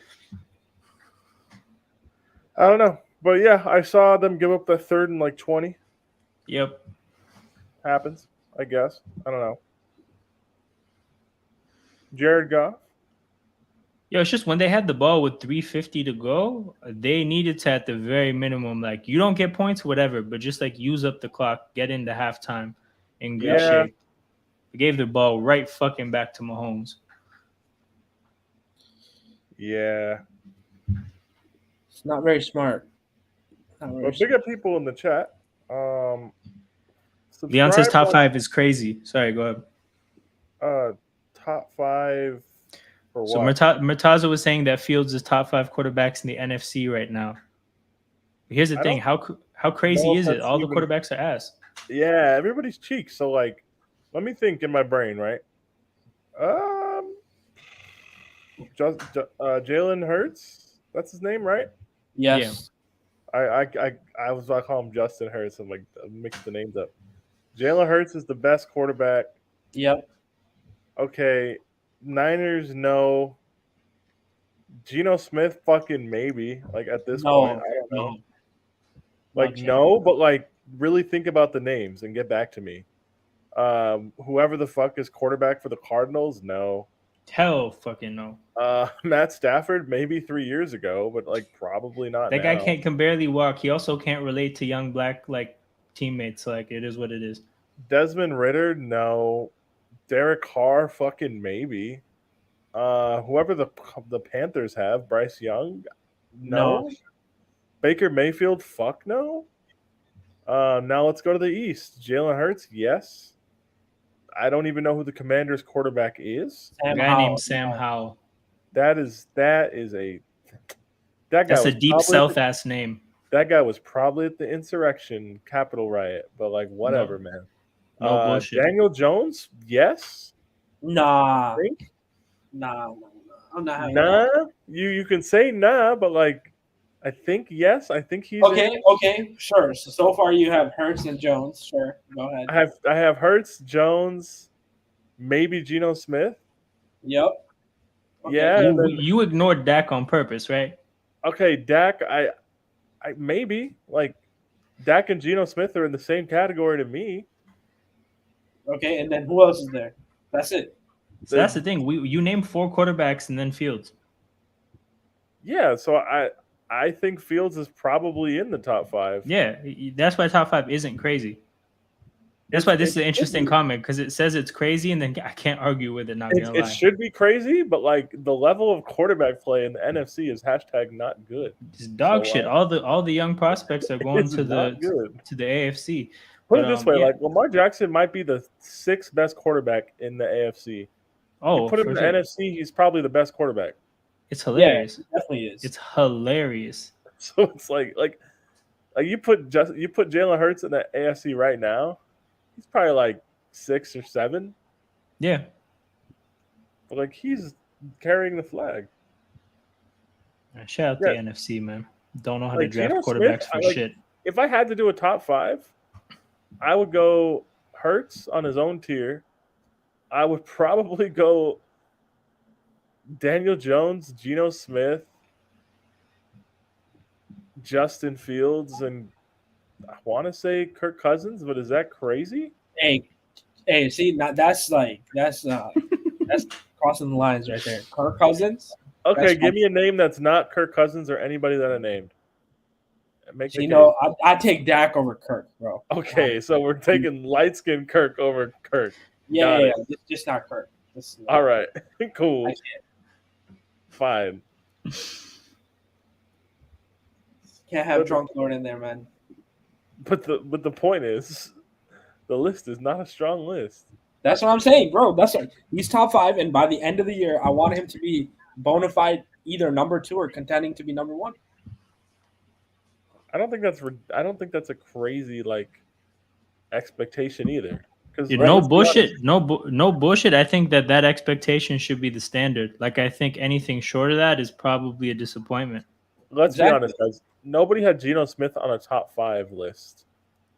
Nobody even respected him. Nobody respected him at all. We just knew him as the guy that got knocked out by a teammate. I don't know, man. I don't think like people see top 5 and assume there's like some like high standard they're being held to, but it's like, guys, the rest of this list is not great. It isn't. And I think, like I said, I think Fields definitely has a higher ceiling. Like, if he hits his heights, he's by far and away the best quarterback in the NFC. He's the best prospect in the NFC right now. Now, for what it's worth, I expect Caleb Williams to be in the NFC unless he stays in the draft, which his dad said he might, or stays in college. Honestly, if I was him, I'd stay in college. Bro, Yo, go get paid. Yo, I don't want to go to Arizona. You're at USC. You're gonna get a bag at USC, a crazy bag at USC. Just stay there, wait for another What team. did the Carolina quarterback Drake May get offered that he turned down this year? Ooh, I forget. I'm gonna look this up. Murtaza, do you know What? Was it how 5 much Drake mil May that he turned down? Let me see. I think it was $5 million. No, I think so. yeah, I think Let me it's look up Bryce Young's deal because it'll just be incrementally bigger than that.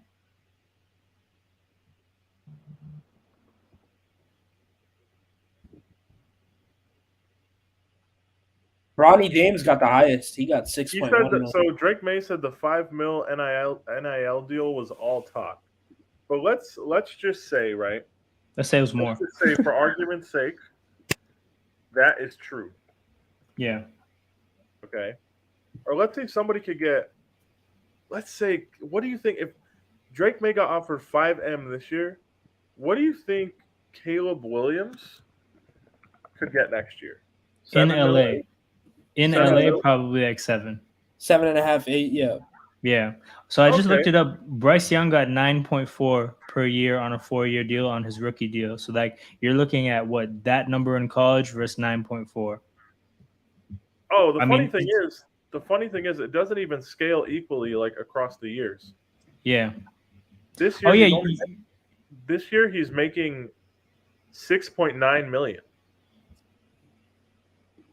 So that's his cap hit. So I'm saying basically he got a $24 million signing bonus. Then he's gonna get $750,000 as his yearly salary. So like that's the thing. It's a pretty front loaded deal, and any of those first overall pick deals will just basically be the same. But yeah, that's the thing is like you're gonna walk into a 4 year deal worth roughly $40 million when you walk into the league. You're not leaving that much money on the table staying at USC. Arizona is a shithole of a franchise. Yep. Stay in school, buddy. Yep, Leave that shit to Drake May. for real. Or Shador, bro. Go take your dumb ass to Arizona. Yo, Shadur, I feel like he's gonna go like top of that draft. Is he going? Would he be going in 2025? No, he'd go next year. This Yo. upcoming one. No, you're joking. He is? Yeah, yeah. He was Unless he projected stays for for another 2 year. years, bro. Shit. Unless he stays for another year. I think he might go the same season as Travis then, Travis Hunter. Because Travis Hunter isn't eligible until 2025. Nah, yeah, you're right. Shadur could go this year. I don't think he will. Hey, bro, I'm calling it. In 2 years, 2 or 3 years, Prime's going to be coaching the Cowboys. Watch. So here's the thing, right? For what it's worth, people talk shit all the time. People change their mind all the time. I did hear Prime saying basically like he could never coach professionals because he wouldn't know how to do it. Like he only knows how to deal with kids. And again, he could be talking shit. He could change his mind. But yeah, I don't know. Hey, man. Hey, you know what? One team I would love Shador to go to? What? The 49ers, man. Put him in that Shanahan offense. Oh, bro, he'd be so They ain't gonna good. get another high draft pick though. Shit. Yeah, I don't know. He's going top 10 for sure. Shador is, bro. That guy is. Peter, did you catch highlights of that Colorado game? I'm not gonna lie to you guys. I Yeah. watched like the first half, Yeah. and then girlfriend and I started driving down to San Diego, which was like a 4.5 hour commute. So Slit. no, Slit. but I know they're playing on Saturday at 9 on ESPN. They're playing a rival, yeah. So my what I was gonna ask is like, what do you think of Travis Hunter as a concept? Oh, a two-way player. Yeah. 120 snaps in the game. At the next level, I'll have to pick one, but I think he'd probably do better as a receiver. Yeah. Really? I think he'd be better as a corner. So you know what Prime said. So Prime said that basically like Oh, he should- no. You guys see that? Pick. oh shit, I just saw that. Yo, that's Brian Branch Pick too. 6. That's Brian Branch. Wow. Yo, who has the Lions in the defense league? They're eating. If you're playing the Lions in the defense league this week, you're crazy. You're getting packed up if you go up against the Lions in the defense league. Let's see who caught it. Who caught the L? Yo, this guy has the Chiefs defense and the Lions defense. He's about to be hanging 17 on somebody right now. Let's go, baby. That's the magic of the defense league, guys. This is what we live for. Pick 6 happens, somebody's catching a fat L. Fuck. That went right off That's- that guy's hands too. But yeah, so Prime, I saw him do an interview after the game, like the next day, and he was saying, he was like, if the team that drafts Travis Hunter doesn't let him play basically like the most important offensive and defensive snaps, they're stupid because he's going to be the best player on both units. I kind of don't buy it, but I do think it's an interesting idea of like. I just don't think that. I don't think that's responsible for a pro team to do. I also don't think like from a cohesion and chemistry standpoint, like how could you build especially in the back end and the secondary, right? Communication is so important. How could you have a guy that's a part-time player there? It just doesn't seem viable at all. But I do like the fact that he at least put that out there just to at least like make people talk about it. But I definitely think he has to pick one or the other. If I was him, I'd be like, look, the year before I entered the league, I'm gonna just see what the average salary is of the top 5 corners, the top 5 receivers, and that'll be my decision. I'll let the league pick. I'll let the league pick. No, 100%.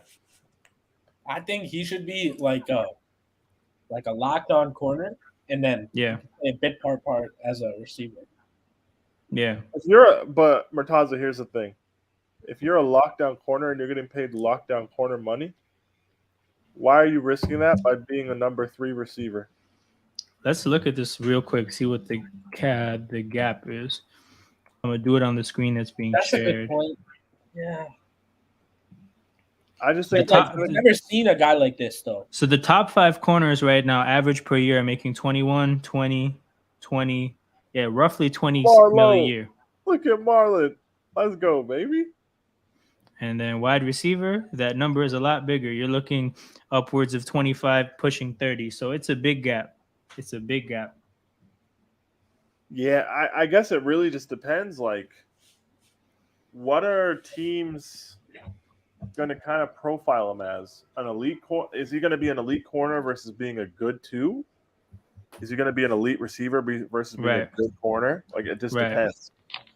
100%. Because if they're Like, paying me as wide good as he receiver is- 2 money, if they're paying me wide receiver 2 money, I'm going to go be CB1. Yeah, that's true. That's true. Like, fuck that. So that's the thing. That's definitely the case. You have to factor those things in. But like again, the way they talk about him, it's like he's going to be elite at both positions. And if you do accept, I would that say as in a like- vacuum, he should just try and be a receiver. yeah, exactly. if he has the potential to be an elite receiver, he should focus on that because that's the most fruitful, realistic way he could play football. Yep. He's like,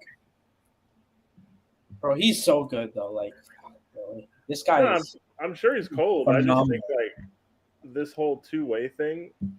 Once you're done playing for Colorado, you should probably leave that. 100%. I'll be real. I think he should like. If it's not something that you're going to do long term, once that's ruled out, I actually don't see the benefit in doing it at any point because you're just taxing your body for no reason. Like again, like honestly, I think part of it is the team needs bodies and the team needs players because they're not that talented top to bottom. Colorado. that's true. That's true. And also part of that is like you're majorly building your stock by being a 2-way player that puts down those kind of numbers. Yeah, you're You got to Yeah, put go. yourself front and center with these guys, man. yeah, 100%, 100%. Especially with the kind of player he is I think he was the number 1 recruit out of high school in the country. Uh-huh. So he's a player that like all his talents have been something that people have known about for a long time, and it's like Yeah. to show everything on the football field, everything you can do.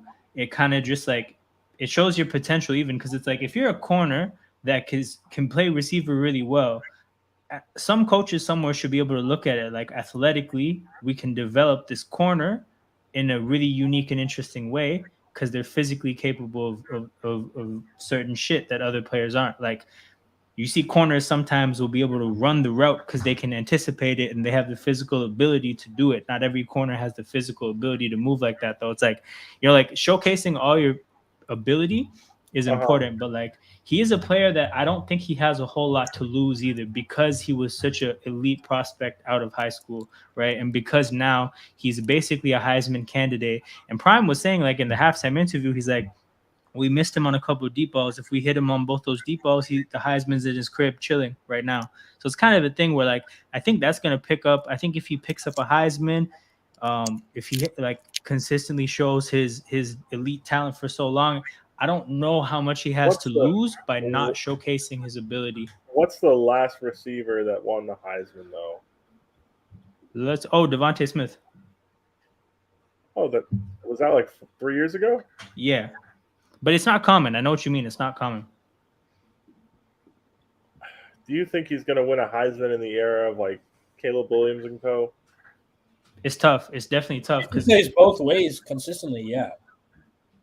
the thing is, that's what he would have to do. That's what you'd have to do. I guess. I don't know. I don't think a Heisman really matters for him like getting NFL money. Oh yeah, I think it doesn't matter for his NFL shit at all. I think it's just about however much that matters to him personally.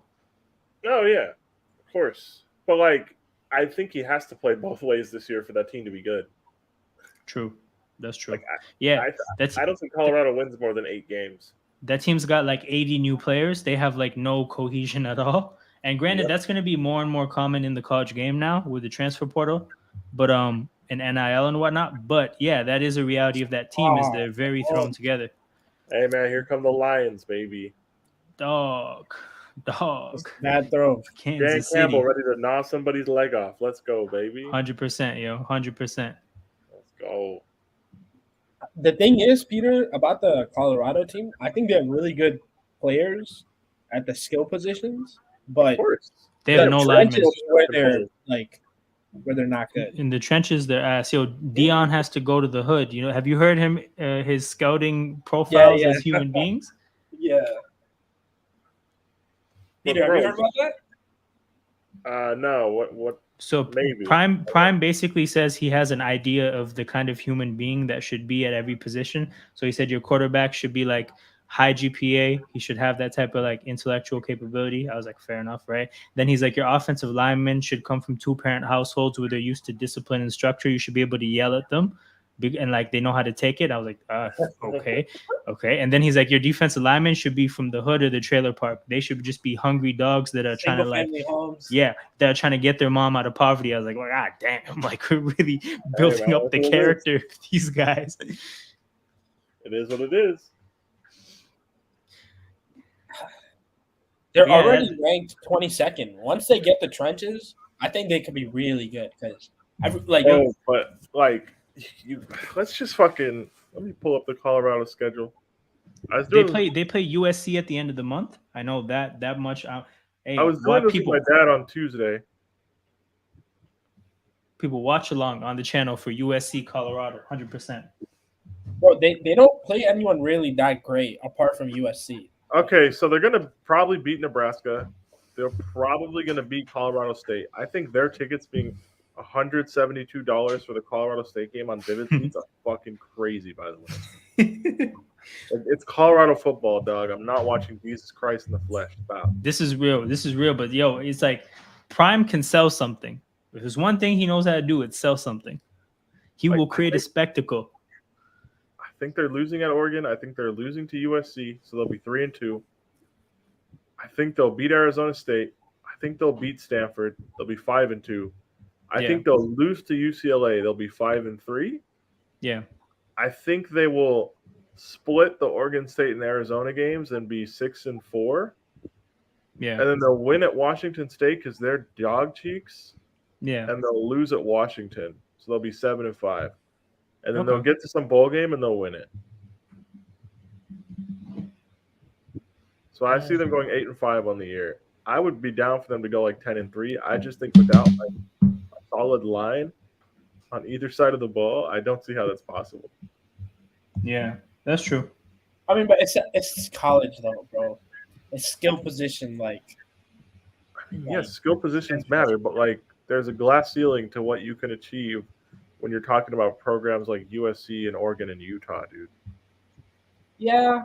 They all recruit and compete with like the South. And the South wins. Yes, and the South wins when it comes to this shit. Like Colorado has probably better skill position players than Utah does. Yeah. But Utah's got 6'4", 320 across the entire line. Yeah. Yeah, that's the issue. Colorado's got 6'1", 298. Oh shit. That's not enough. It's nowhere near enough. That's the problem. Jahmyr Gibbs gets the ball in a bit of space. Finally, been asking for this. I think so. Here's the thing, right? The game swung quite a bit. I felt like if Detroit went down 2 scores because Kansas City scored first possession of this half, they'd be in a spot where now you maybe can't use your running backs the way I think they should. But I think Detroit should be playing the game through their running backs. Control the clock, keep Mahomes off the field, get Gibbs and Montgomery going, and then go from there. But they insist on playing like they want a shootout. And, like, obviously it's 14-14. It's not like their plan is going wrong. I just think they could be doing better.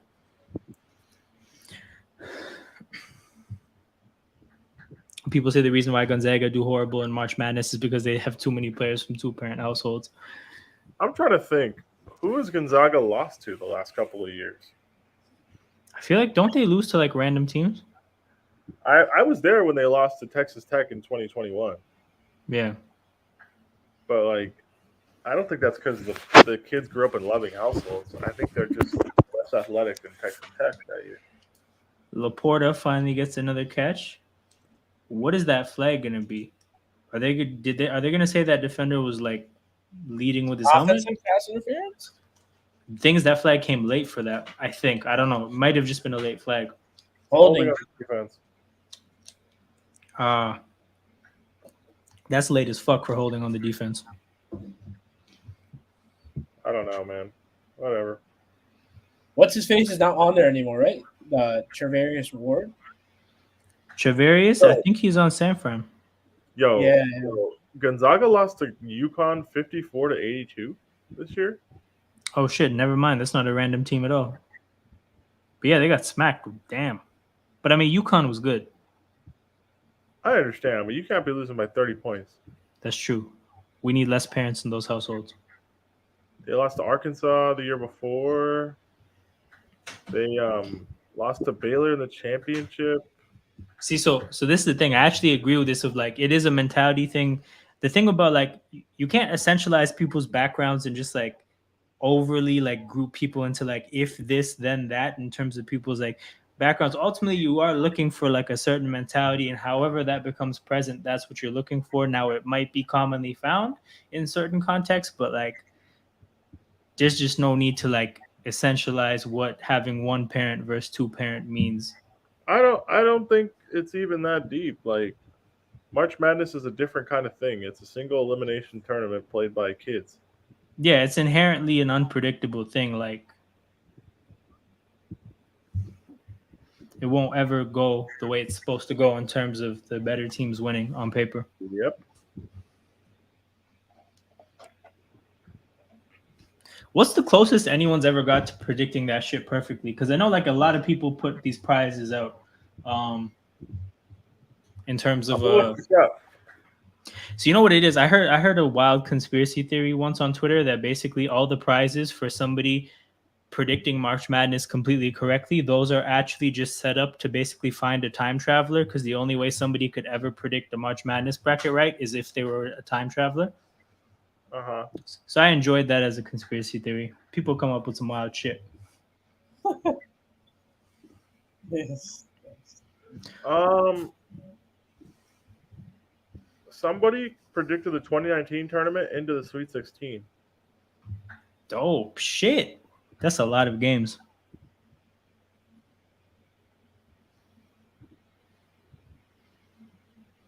Yo, that was a punt and a half. Yeah.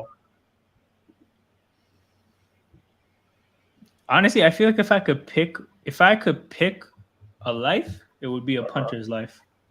If I could just pick at being really good at something career related to let me do that career, I'd punt the shit out of a football. Some of these NIL deals are bigger than some football contracts. Yo, some of these college football players are getting, like, a handful of them are getting a lot more than a lot of the NFL players, because a lot of NFL players do not get bread like that. Bro, Shador Sanders making $4 million. Yeah, did you see the car he was driving around? Yeah, bro, he's.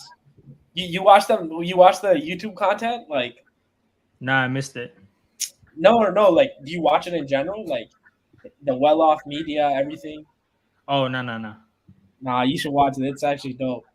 Bro, Prime is crazy, bro. His coaching is. He's actually a different coach. But you know what it is, right? I feel like he has a very good understanding of the things he knows and understands and is good at, and the things that he's not. I think that's the most important thing a coach could have: a very clean understanding of where they need help and where they don't. Yeah. Because like he leaves his offensive coordinator and his defensive coordinator to do all the scheming and that type of shit, right? But it's like, I'm going to be the guy that holds people accountable. I'm going to be the tone setter. I'm going to be the person that has the overall vision. But the nitty gritty is going to be done by people who that's their specialty, and just like that's a great way to do it. Hey man, the South American World Cup qualifier started today. I saw that in my app that I keep track of football with. Our scores were 1-0, 1-0, and 0-0 with a red card. Yo, that's call me ball right there. That's real hoops. Yeah, I remember the first time I went to like watch international like South American football, and I was like, God damn, this is physical. Yep. Ahmed says Enzo assist. We got Uruguay and Chile tomorrow. I'll be there. Actually, I might be jury duty. I don't even know. Oh yeah, shit. Yo, Peter, are you like, when the trial starts, are they going to be putting you up in a hotel? Is that how it works there? Well, the courthouse is like 10 minutes from my apartment, so that's not necessary. Oh, okay. Because I know how it works here is if certain parts of the trial go overnight, they don't want the jurors coming in contact with like the public, so they'll set them up. They don't give a shit. It's fair enough. Yo, you go, accept a bribe, bro. Accept a bribe? Absolutely not. I'm doing my civic duty.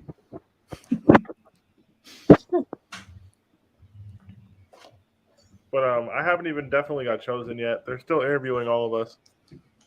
It'll probably take them all day tomorrow. So no work for me. That's dope. You said it's your last last week of being on probation, right? My last week of my probation, yeah. That's fire. That's fire. What a way to spend the last week. Yep. So if I do get chosen, next time I go back to work, I'll be on my new schedule. Woo! Mahomes took a hit from a fucking nose tackle. Yeah. Yo, Mahomes, get down. It's just get down. Yo, that part of the field running sideways is never the goal. Yo, Brandon Cooks got killed in the Super Bowl doing that shit.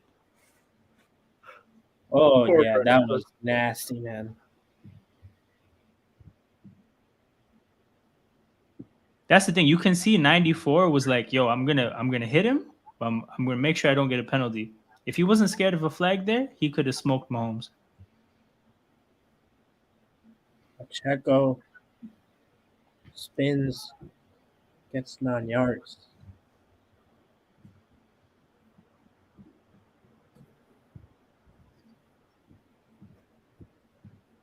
It's crazy how much hype the Lions had, and the Chiefs without their two of their best players. 3 best players. 2 of the 3 best players. And then they're still like in this game, pretty much. But that's the thing is like a fluke play is the only reason why the Chiefs still aren't in a very comfortable position. Legit.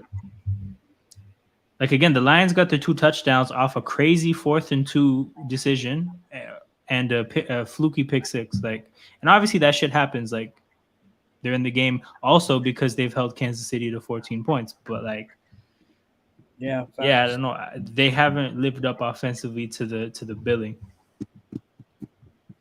Yo, this man said it's game week 1. What the hell? It's week 1, bro. This isn't football. This is football. What the fuck, Ahmed, bitch? Oh shit. Yo, number 1 has no idea he interfered there. The guy was celebrating as a flag was thrown behind him. That's hilarious. Poor guy, man. Well, he's cheeks. He can hold that. All right. Fair enough. But yeah, guys, if any of you are watching and you are not subscribed, go ahead and subscribe. Here we go. We need some points, man. Yo, smash that like button, run up the subs, and yeah, stay tapped in. A lot of content coming to this channel. Also, look out for NFL Talks, the other football show on Sarcasm City. You'll see us 3 plus some other friends talking about football all season long. I think we'll be doing it during the Monday Night Football game as usual.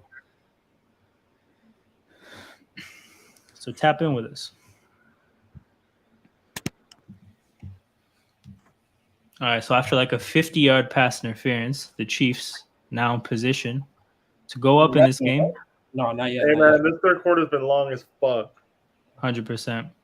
It's fine, man. The first half was so short. The first half was like an hour, and then this shit's almost like an hour on its own. I'm not gonna lie, dude. I fucking hung up with my girlfriend half an hour ago. We need a touchdown here, boys.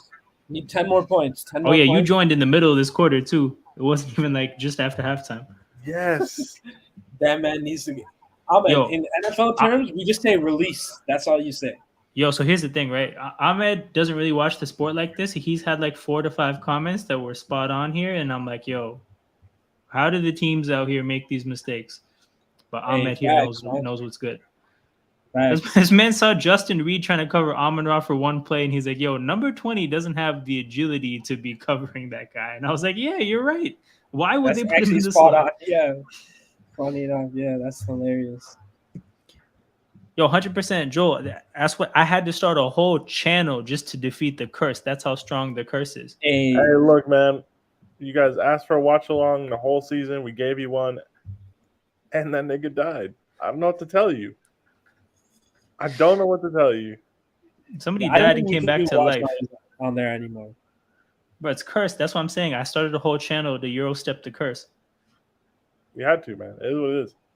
Facts. Yo, Tony, why are you out here doing Tony Snell numbers? 4th and 2, dog. They got this guy. Yo, you fucking bum. You're on my fantasy team. Same. Fucking bum. The fuck? Fucking scrub. Fucking goddamn piece of shit. They're gonna go for it? No. Yo, if they went for it, that would have been like so much disrespect. Yo, they're like, we don't even want the lead potentially. The fuck, man? You gotta catch that shit. There's way too many Lions fans in that bitch. 100%. How long is the drive? Let me see. Detroit to Kansas City? Yeah. Nice.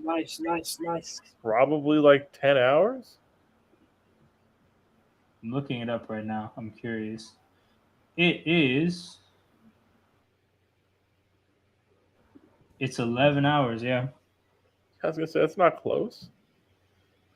Yeah, that's not 450 miles or something like that. That's not doable. It says 760 miles. Oh, they can get fucked. What the hell? 760 miles to watch the Lions. Yeah, it's not doable. That's a good, like, I could never do that. I wouldn't do it either. Philly's about 8 hours for me, and I'm kind of not really about it. Do you fly whenever you go? So basically, I used to drive, and then I know somebody that started working with the airline, and then I used to get discount flights. So that's when I would fly. But now they don't work with the airline anymore. So I was like, fuck, 8 hour drive. Do I still want to do it? Not sure. Does Philly play Vegas or anybody this year? Let me see.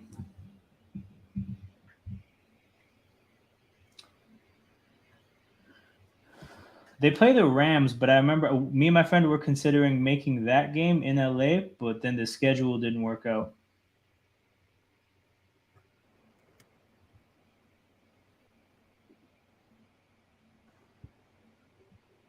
When does your break for school start?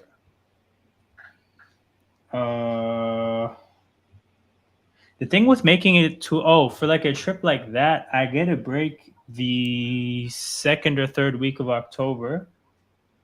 Damn. And then they're playing at the Jets, and then I mean you can go when they play the Jets. Thing is like that's basically the same thing. It's the same drive. It's just a slightly different direction. Or go when they play the Commanders is farther probably. Yeah, it is. Yeah, and that's the thing. We'll probably end up just driving to Philly anyways. I'll just hate my life. Actually, no, I'll sleep for 4 hours. I'll sleep while he's driving. I'll drive my own 4 hours. There you go. We'll make it happen.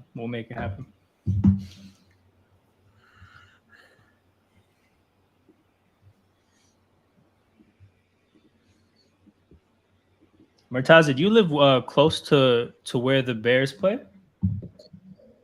I live like an hour away, but to get to like on game day, is it bad? Does it make it like 2 hours?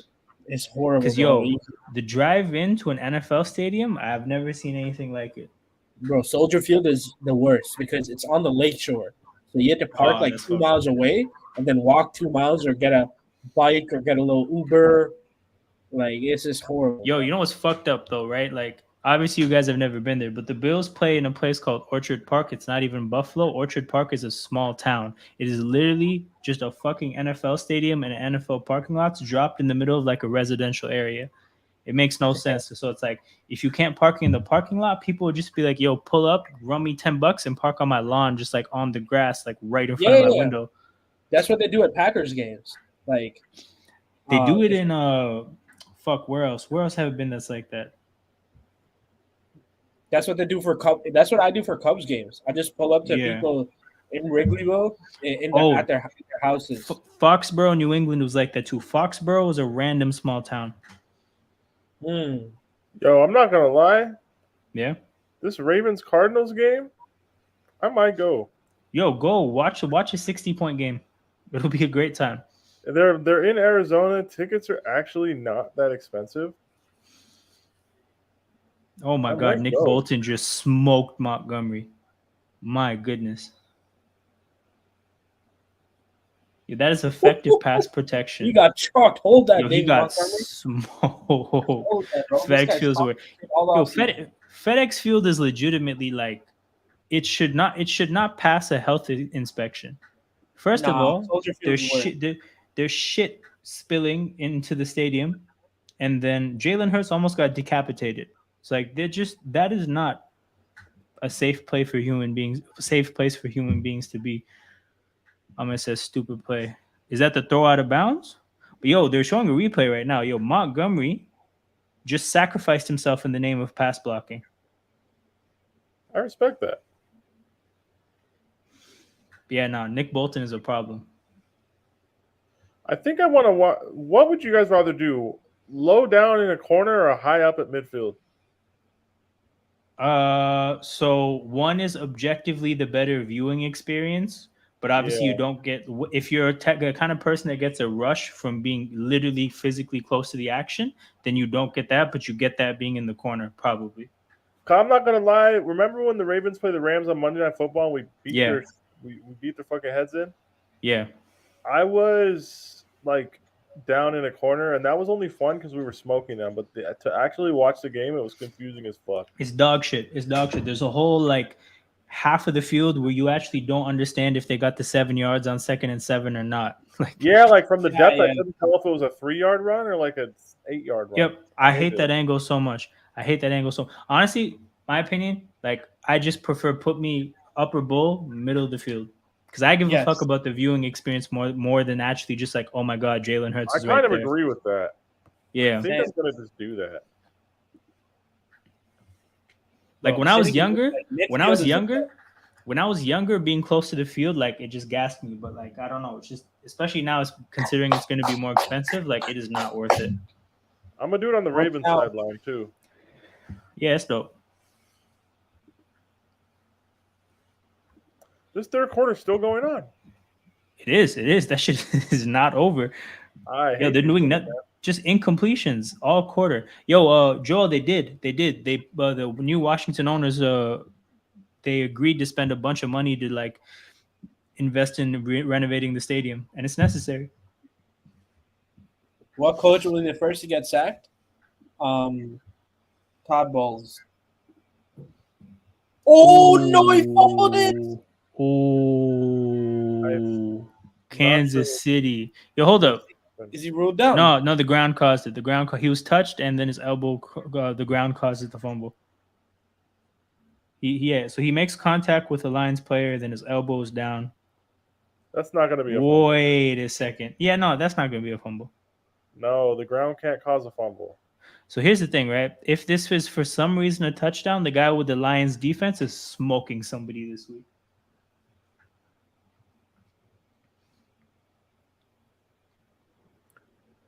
But yeah, I think I'm gonna go to Arizona, and then if that Sunday game against the Chargers is a Sunday night game, bro. Sunday night at SoFi Stadium. I don't know about that one, Chief. Yo, Murtaza, did you say Bulls? Yeah, Todd Bowles. I agree. I think that's what I'm rolling with as well. Yeah, I agree. I'm going with Bulls. Goff has not moved me, bro. He's ass. Man. Don't let anything fool you. That's the thing, right? Mid-at Goff is like, the thing is like, regardless of how he's playing, Goff is like a very simple quarterback to understand. You give him a clean pocket and an easy read, he will make the throw. If either of those factors get toyed with, his production falls off, right? So you'll see his production like fluctuate, but he's the same player in both circumstances.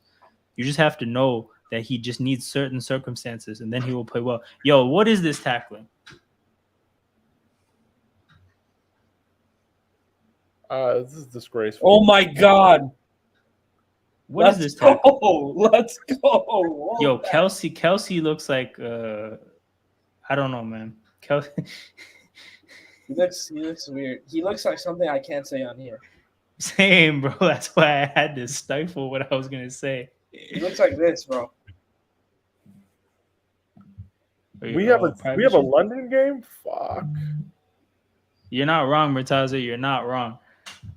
Hey, man. Who do you play in London? The Titans. Oh, that sucks. That sucks. That's a shit game for the people going to that game. Yo, they shouldn't even play games in London. It's actually a waste of time. They should just play them all in Germany. I heard that the London games or like the England games are mainly attended by Germans anyway. I believe it. We almost had Bears Chiefs in like week 3. But the Chiefs didn't, because we were visiting the Chiefs and the Bears travel well, and like they're like yeah. team, so they wanted the revenue. Yeah, if I'm a fucking team, I'm not giving up my home games for London. What the fuck?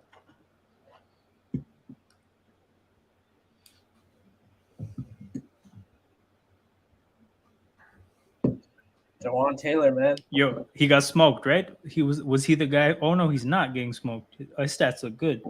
Who was the tackle that got that had a hard time with Hutchinson on that play? It was a guard, Trey Smith. Okay. I wanted Jawan Taylor. His man said, "I still think Kelsey brought the cocaine into the White House." No. We know who it was. Man, it's crazy.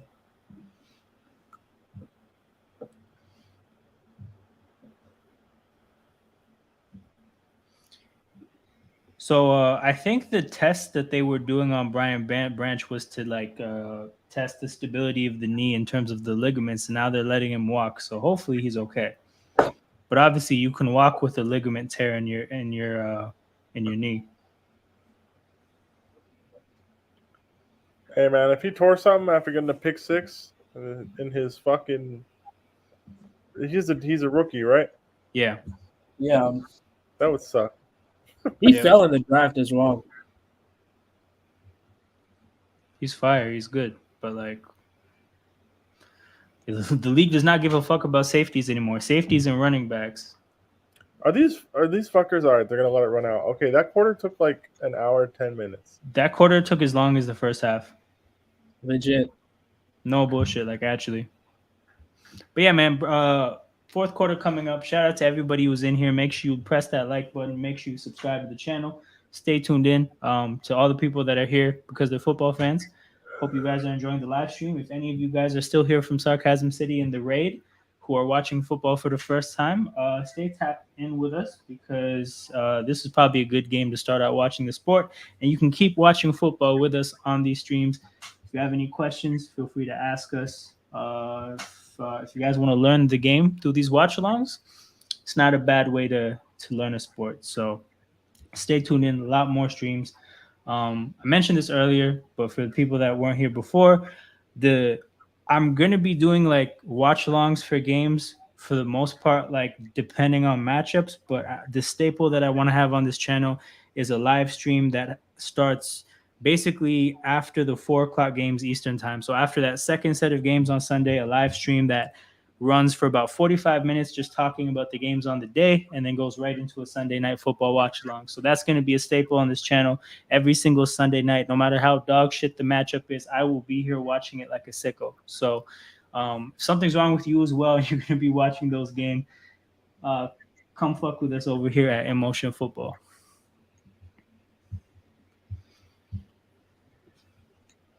Yeah, American rugby hype. Yo, I'm gonna time this guy out.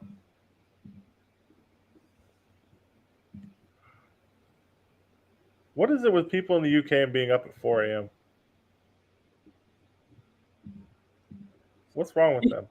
Yo, hold up. I think I just banned Ahmed by accident. My bad, bro. Let me bring him back. You have to like go in and like undo that. Oh, okay. Say less. I used to do that to Ryan.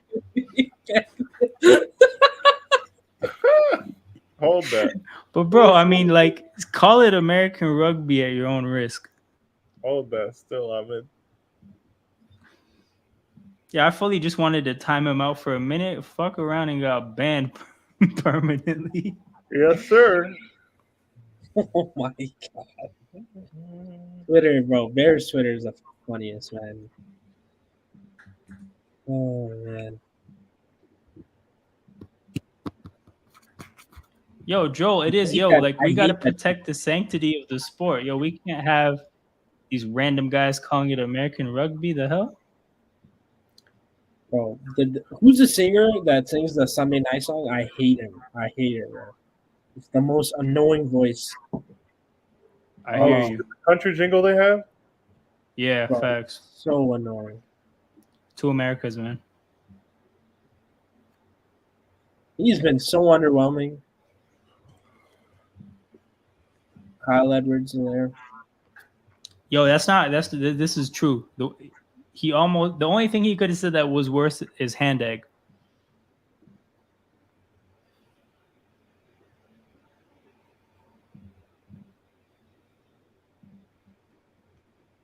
Yo, Ahmed, I'm not gonna lie, having a hard time figuring out where I should go to unblock you. But at some point, one day, I will figure it out.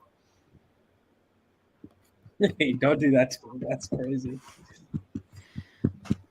Yo, there's 3 games on Christmas Day now? Yeah, they said My fuck the God, they NBA. play the Niners on Christmas? Oh, that's fire. Who fucking scheduled this? Yo, they said fuck the NBA. They said, yo, if they're gonna play the Knicks at noon, yo, we get that money. That's a good point.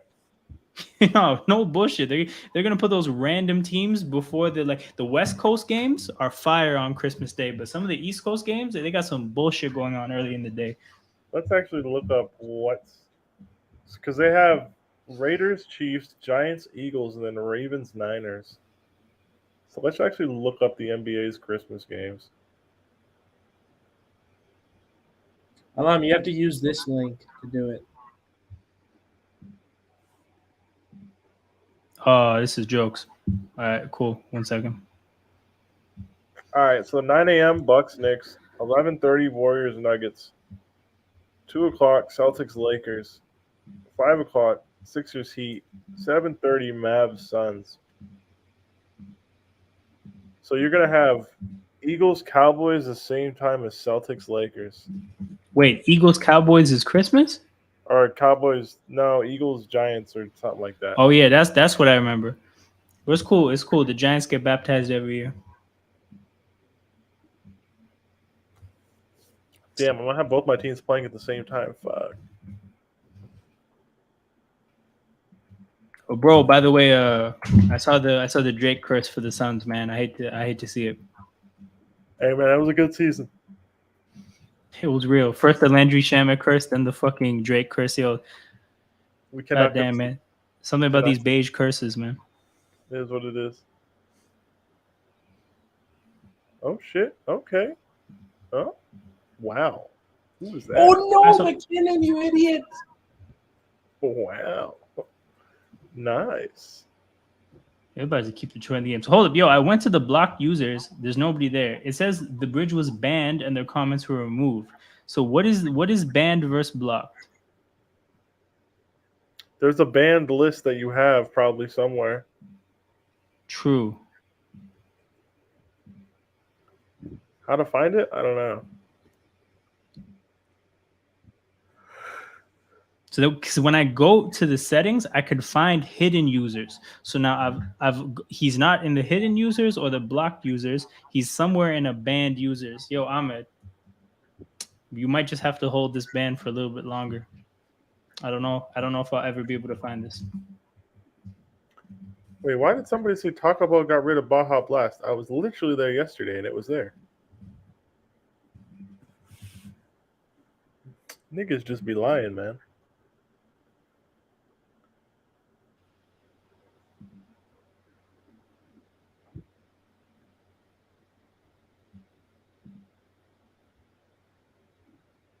Okay, somebody's down on the field hurt. What happened?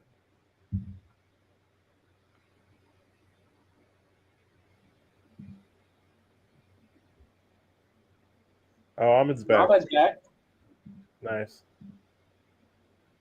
Oh, dope. Okay, so fair enough. I don't know what happened. Maybe you were successfully timed out for a certain amount of time that I didn't get to set, but yo, welcome back. Don't play those games again. Fuck Yeah, around yeah. at your own risk. Yeah, man. Talk shit, get hit. But yeah, man, shout out to everybody here. Nah, big facts. This is a safe space for everybody, but people who question the sanctity of the sport. I can make a fun football rule. I got one. If you kick a field goal and it goes off the upright and Yeah. in, you get an extra point. I like it. I like it. Let's play post. Yep. If it hits 2 posts and goes in, you get 2 extra points. Oh, think about how many points Cody Parkey could have scored. Hey, man. He was so RP. close. He was so close to getting 5 points, man. Fuck. R.I.P. Cody Parkey, man. Yeah, man. Just relax. I Motherfucker's wasn't even laughing career at that. died. I was laughing at another tweet. If you guys want to check it out, be my guest. Yeah, It's yeah. really hilarious. Yo, is this account Io Dusumnu? This is an Io Dusumnu stand account or actually it's Io Dusumnu? Oh, that's Oh not. shit. Oh shit. Oh You shit. see What that? am I You about see to that? watch? Oh, Oh, shit. no. Oh no. That's actually him, isn't it? It is. It is. It is. Oh, no. That's jokes. Yo, how does this guy just get wrecked? Bro, Bears fans hate him now because he was talking shit.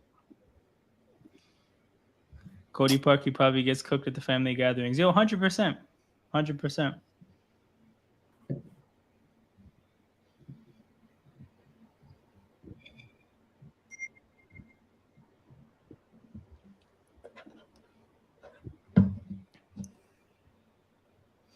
Yeah, I'm glad I went live today. I almost didn't, but I think this will be like the most successful stream on this channel. People did not give a fuck about the divisional preview streams, but this Wait. watch along is doing really well.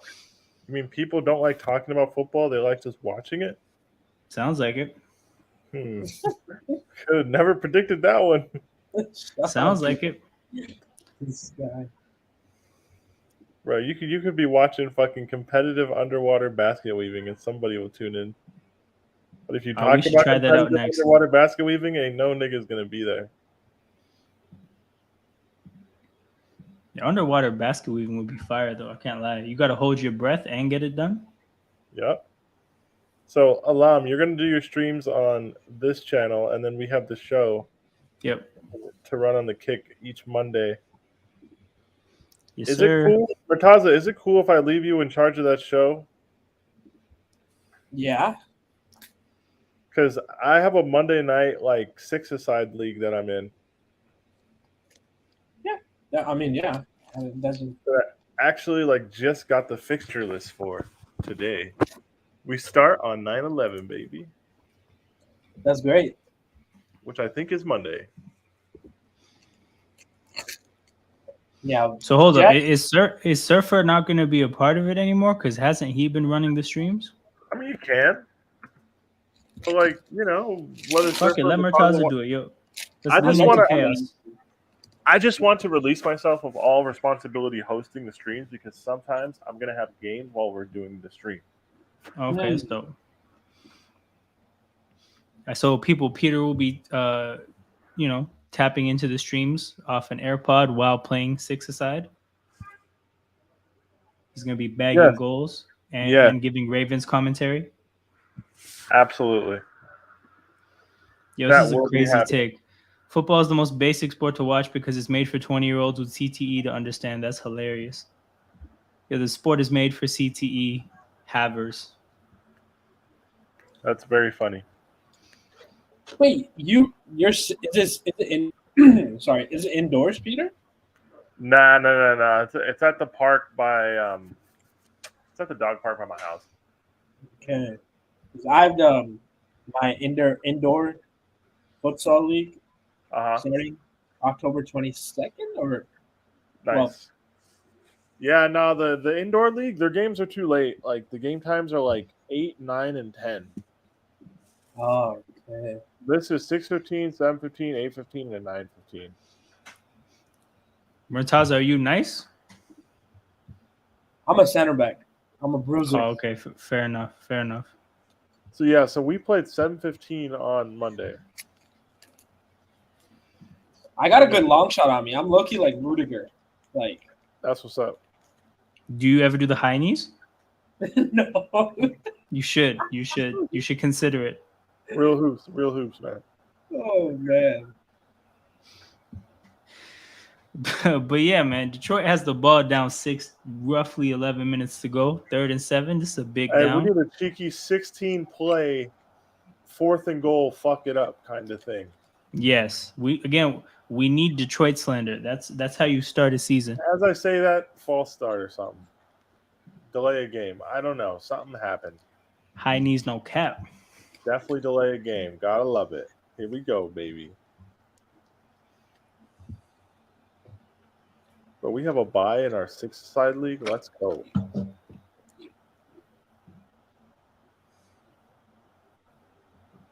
The bye is week 5. Okay. You know what?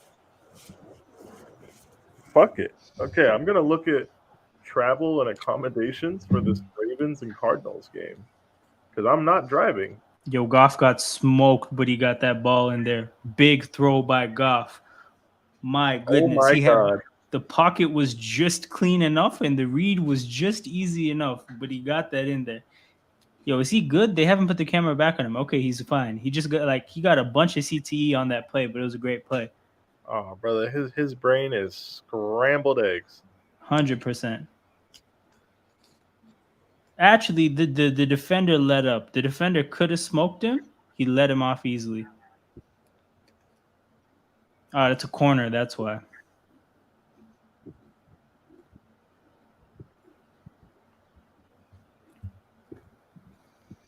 Yo, this backup tight end is getting a lot of run. They're really easing Laporta into it.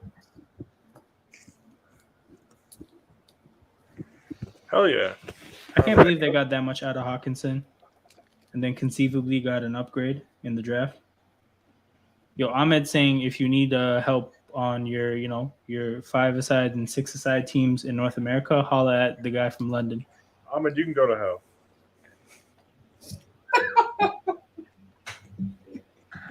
Straight up, you just go to hell, man. I don't know what to tell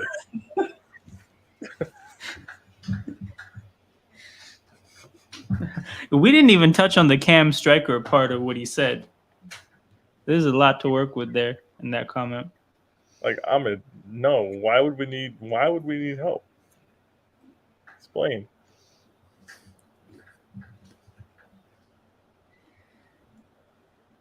Yo, Montgomery, big man, you're here for 2nd and 2. Come on, bro. You're here for your job is this shit. You're not here to do anything else. You're not here to pass protect. We saw that earlier. Oh, facts. You're here for 2nd and 2. 3rd and 1. Make him get this shit. Don't let him skate.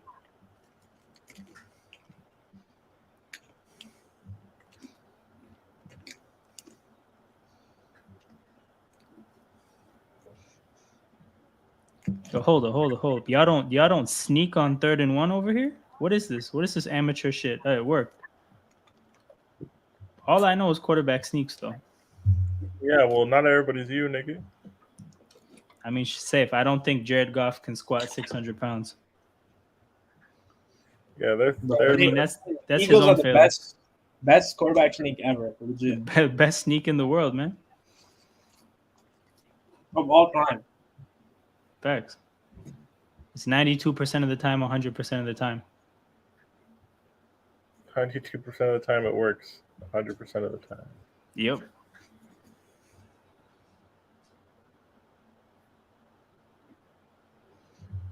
Jared Goff, play action, looking deep, and he finds another guy. Yo, how are you getting smoked by Reynolds like that? 38, L'Jarius Sneed. Go to the locker room. Wow. Retire right now. Hmm. You can't get done dirty like that by Josh Reynolds. He's just a guy.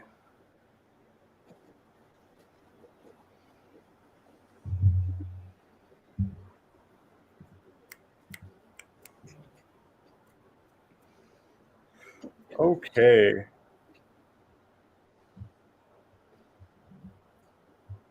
So I don't just know. realized that's another Rams player. Bro, this is like the LA Coliseum Rams, bro. No bullshit. No bullshit. Fuck, man. What's the Cardinal Stadium called? Ooh, State Farm. State Farm. State Farm something. State Farm Stadium. You're right. I got to decide whether I want to fly to Arizona or drive. How long is the drive? I think 7 hours. Ooh. That's Also, the flight the flight must be like an hour. Ooh, god damn it, bro! I need a Gibbs touchdown. The flight's an hour 20. That's dope. Touchdown Detroit. Yeah, the flight to Philly is like an hour and 5 minutes. Man, it feels like taking the bus somewhere. The thing is, the flights, like the times, aren't super. Like they're just not super awesome. They're like Okay. red eyes. Drive with no traffic is 6.5 hours.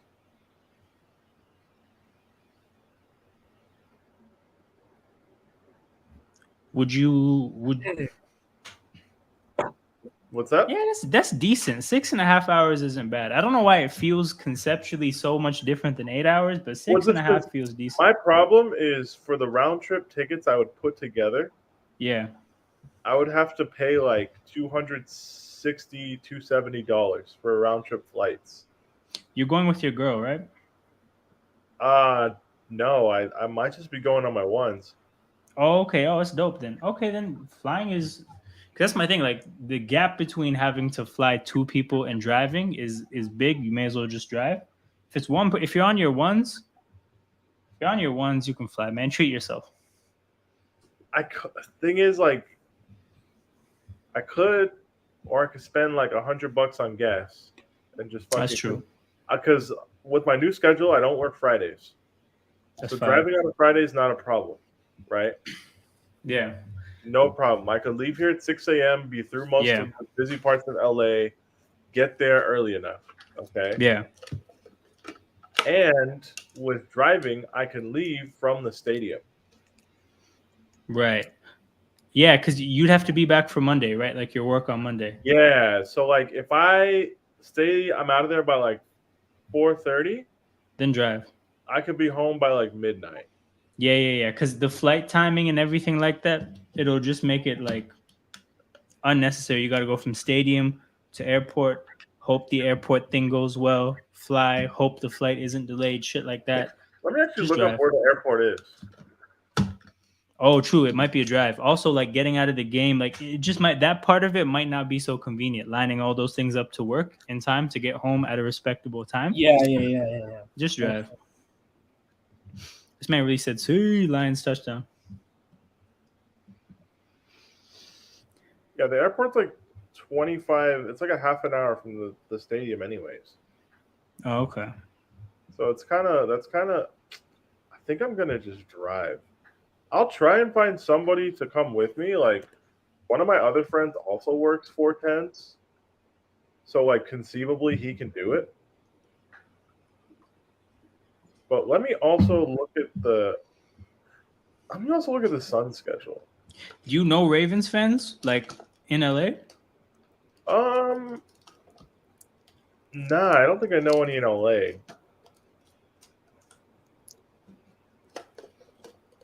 Yeah, it's kind of really random, but I actually know a lot of Eagles fans out here. Like whenever I go, I tend to be able to go. Check like, this. Yeah. So the Ravens Cardinals game is October 29th. The Suns play at home against the Jazz on October 28th. Yeah. I could just do both.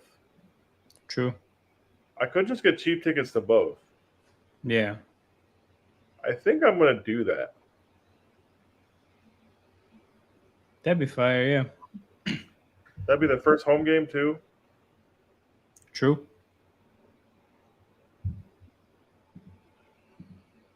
Where are these tickets? 210. So it's like up behind the basket. Or I could sit at mid-court for $75 upper. Yeah, I went to my first basketball game being behind the basket. I feel like I heard a lot of people say that it's a bad place to sit. I actually didn't mind it at all. It's not though. It's it's, I it's think that so does the same for me. it's super like there's nothing wrong with it at all. Yeah.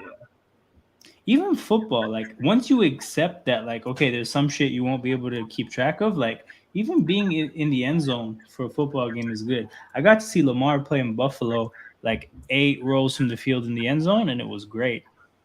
Was that the MVP year? Yep, and the players walked right through the tunnel that was like 5 seats away from me. So like That's I cool. could I said what's up to Lamar, and like he definitely heard me. He didn't react to it, but he heard me. Yeah, I think I'm gonna just drive then. To be honest, like 6.5 hours each way. I can do Friday morning and come back Sunday evening. Yeah, I'm gonna do it. Yeah, it sounds I'm- like a great time. If Oh, I they're get doing one a of my sneak. if I get one of my homies to go with me, I'm definitely driving. Yo, that's actually a sick play. It just didn't work at all. Oh shit! Look at the line. Damn. Okay, so let's look up. You know what the problem there? Even though that wouldn't have changed what the outcome of that, but yo, Rashi Rice is the wrong receiver to be running that with. You need Tony. You need Tony, or even they had Jet McKinnon in the same spot, the other side of the field. But like that's the thing. Tony has an opportunity to maybe make a guy miss. Rashi Rice is not making anybody miss in that situation. He might run through somebody, but it's a pretty high likelihood that it will be a defensive lineman running into that player. He's not trucking a defensive lineman. But yo, Jared Goff, ball in his hands with a chance to ice the game. Oh, that's right. Football does like tailgates and shit. Yeah. You can go to the I've parking never lot. been to one. You can I've go to the never been parking to lot one. like hella early though, right? Yeah. I've never been to one, but I feel like it would be a vibe if I don't know if I'd want to go to one like on my ones and then like try to meet people, but I feel like if I went with the right crew, it would be a good time. Honestly, I'm just saying, like in terms of checking out, I could go to the hotel. I could go to the parking lot after checking out of whatever hotel I'm at Yeah, and just chill for a bit. If I'm like taking a car, true. Yeah.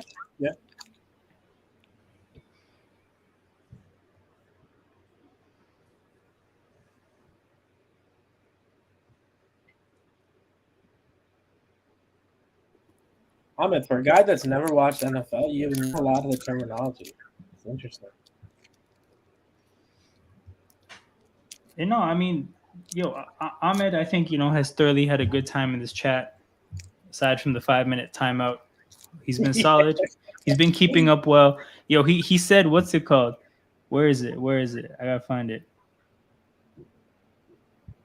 He said, oh, here it is. 38 got sent to the shops talking about L'Jarius Sneed getting smoked by Josh Reynolds. Never have I heard a football player being sent to the shops, but I like it. Mm-hmm.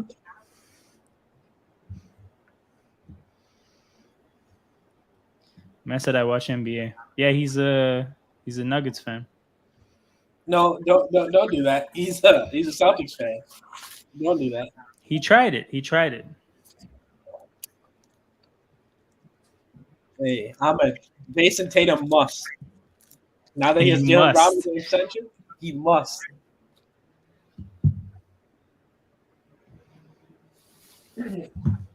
It's so Yo, funny man. how like the "you must" this like has become so popular in the recent days because Yeah. I used to watch Stop and Shop for Live. Cam used to do that, and it's just become really popular.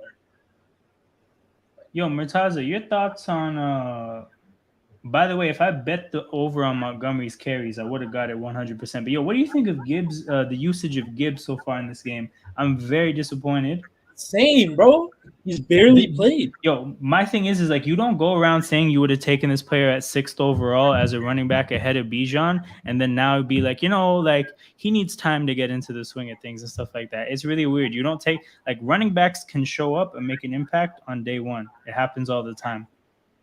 Zeke did not need time. So it's like, I don't know, the way they gassed Gibbs, I'm just surprised that they didn't have a plan or seemingly didn't have intentions to use him the way people were talking about it, or the way specifically they were talking about him in the offense. I'm very disappointed. Yeah, same. Like, he's only gotten 8 looks, bro.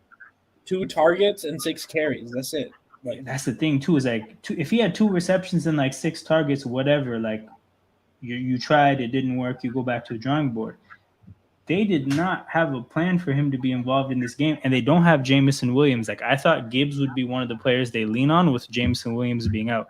Okay, he got a carry here, and look at the type of play he makes. Now you get him a carry. The guy is cold, man. he's so good. The balance there, like the strength and the balance to stay up. I need the Lions to get like a field goal here or something. I have Like Chiefs over 23.5 points. So.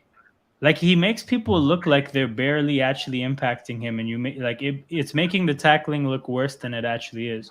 Yeah, bro, he's literally Kamara 2.0. He's the same player. Actually, crazy. He's bigger, right? Is he?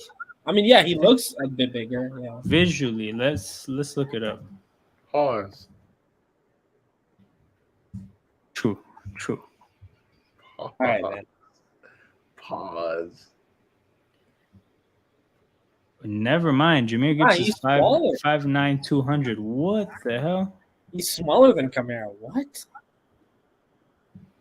That's crazy.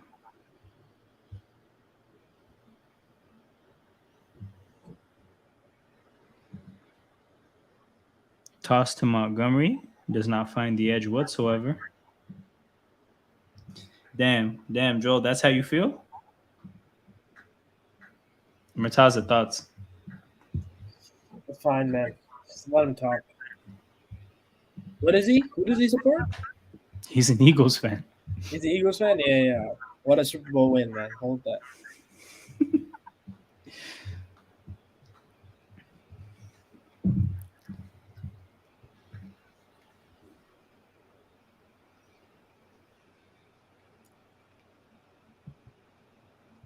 Let's see. 3rd and 5. Who do they go with? Joe says they're known for depression football. Okay, now I would go for it. I'll be honest. Yes, I think that's why they ran it. I would absolutely go for it. Yeah. Camp's fired up. 4th and 2? Yes, I'd absolutely go for it. If you get this, you need one more first down to win the game. Give me 5 wide receiver screen to Gibbs.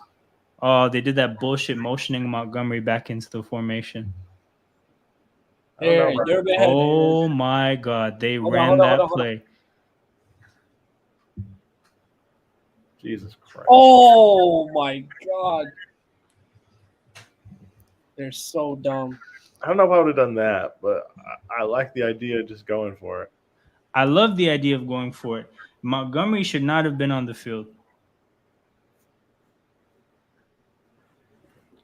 Especially in the shotgun. Because we know you're not handing it off to Montgomery out of the shotgun. We know for a fact. Like, that's too big of a tell. He's out there pass blocking. He did nothing. He's out there like, who said it? Russell, he tricked y'all. He's doing nothing out there in pass protection. Yeah, well, that's I hate that. I really hate that a lot. Put Gibbs on the football field. Oh my God. Oh no, Tony! Yo, this guy's pissing me off. Bro, what? Yo, you couldn't do this in the Super Bowl, dog?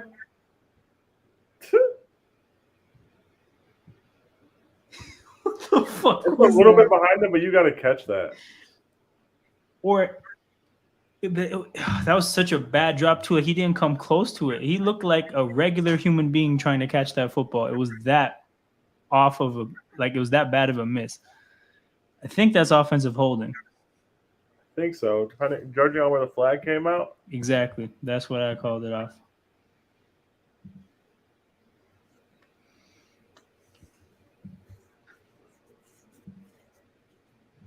Sky Moore finally got a reception, and then we got called Fucking back. Donovan Smith's bum ass had to hold somebody.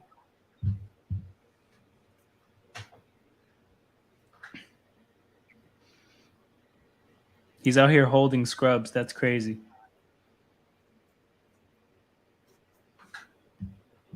I mean, he got beat on the inside move. Who would have got sacked if he didn't hold him? Yep.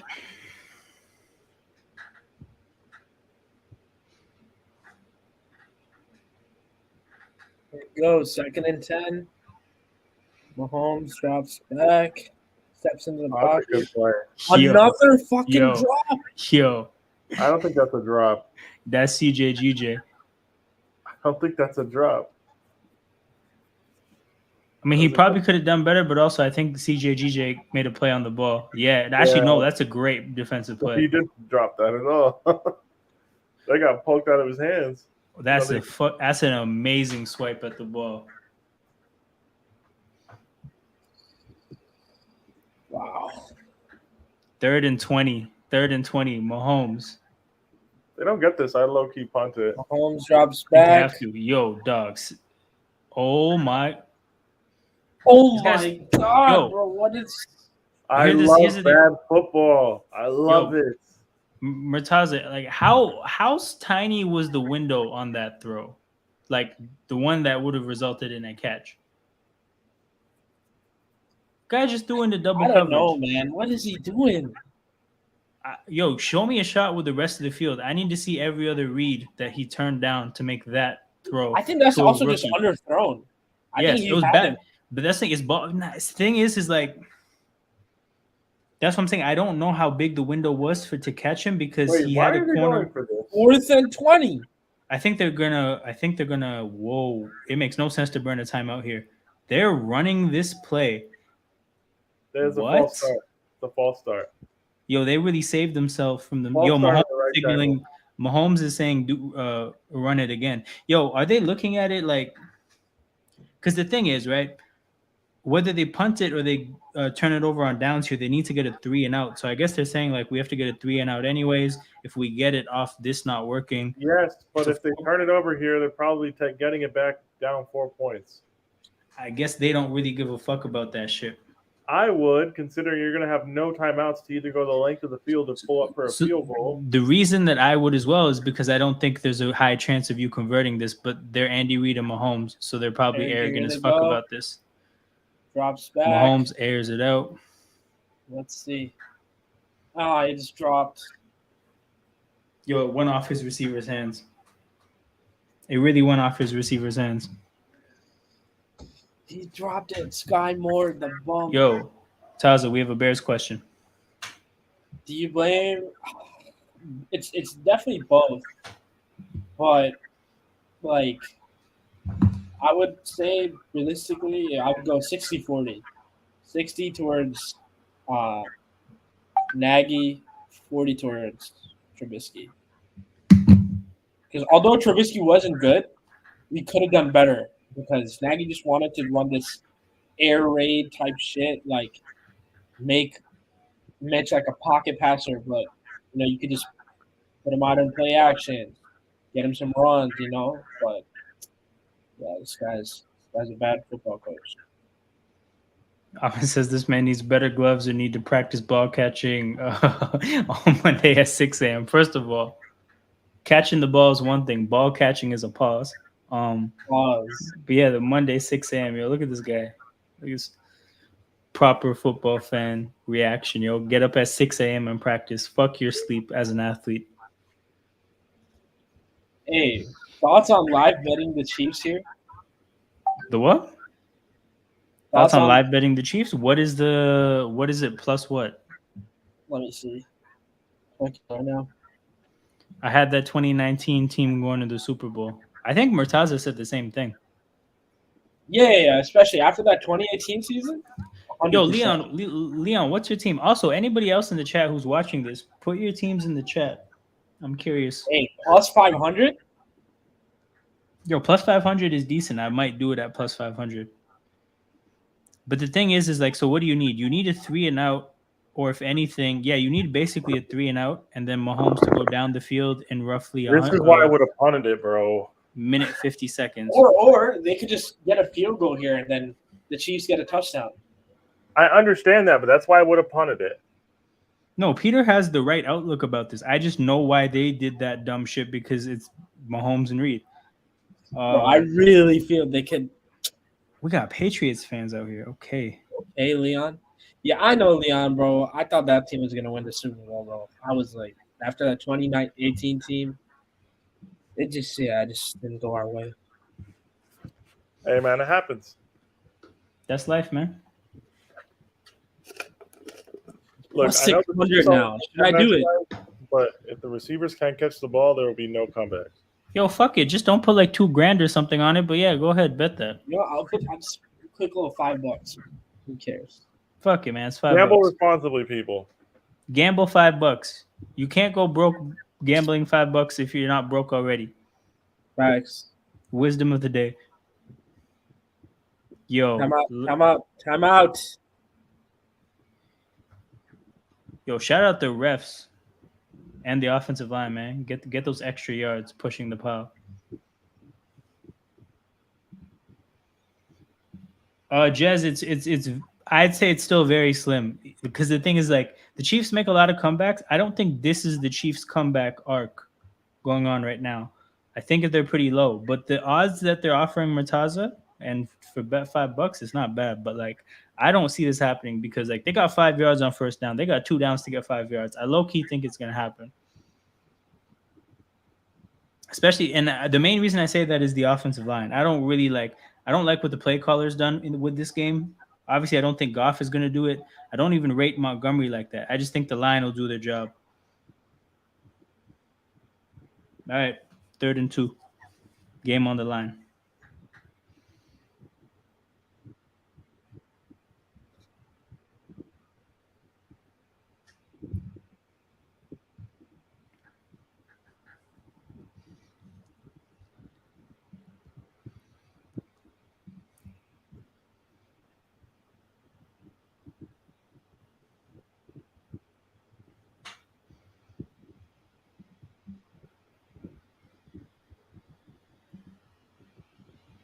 Yeah, 100%. They should have punted. They 100% should have punted. The 4th and 25 is pure arrogance. Like, it's arrogance of a different level to think that that's even like something that has a better than 0.5% chance of working.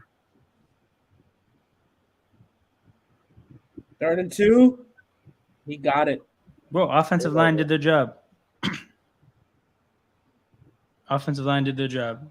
That is game, people. That is game. Detroit, they scumbagged a bit of a win. I still think they could have played a better game. They got in their own way a bit, but the Chiefs weren't sharp at all. So they're gonna get this. They're gonna get this W. The Chiefs are now one of the few teams to drop the banner day game. I think the Ravens did, but it's because they're on the road because the Orioles owner was wilding. Yep. And that's it, yeah. Kansas City will go 0-1. Kelsey wasn't playing. Chris Jones wasn't playing. Reinforcements are coming. Kelsey and Chris Jones are literally walking through that door. But yeah, this is the start to Detroit season that I think they're going to be very happy with.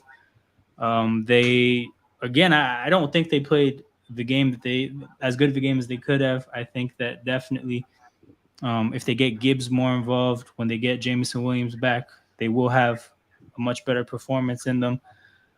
But this is how you build momentum. So if you're a Lions fan, you should be really happy.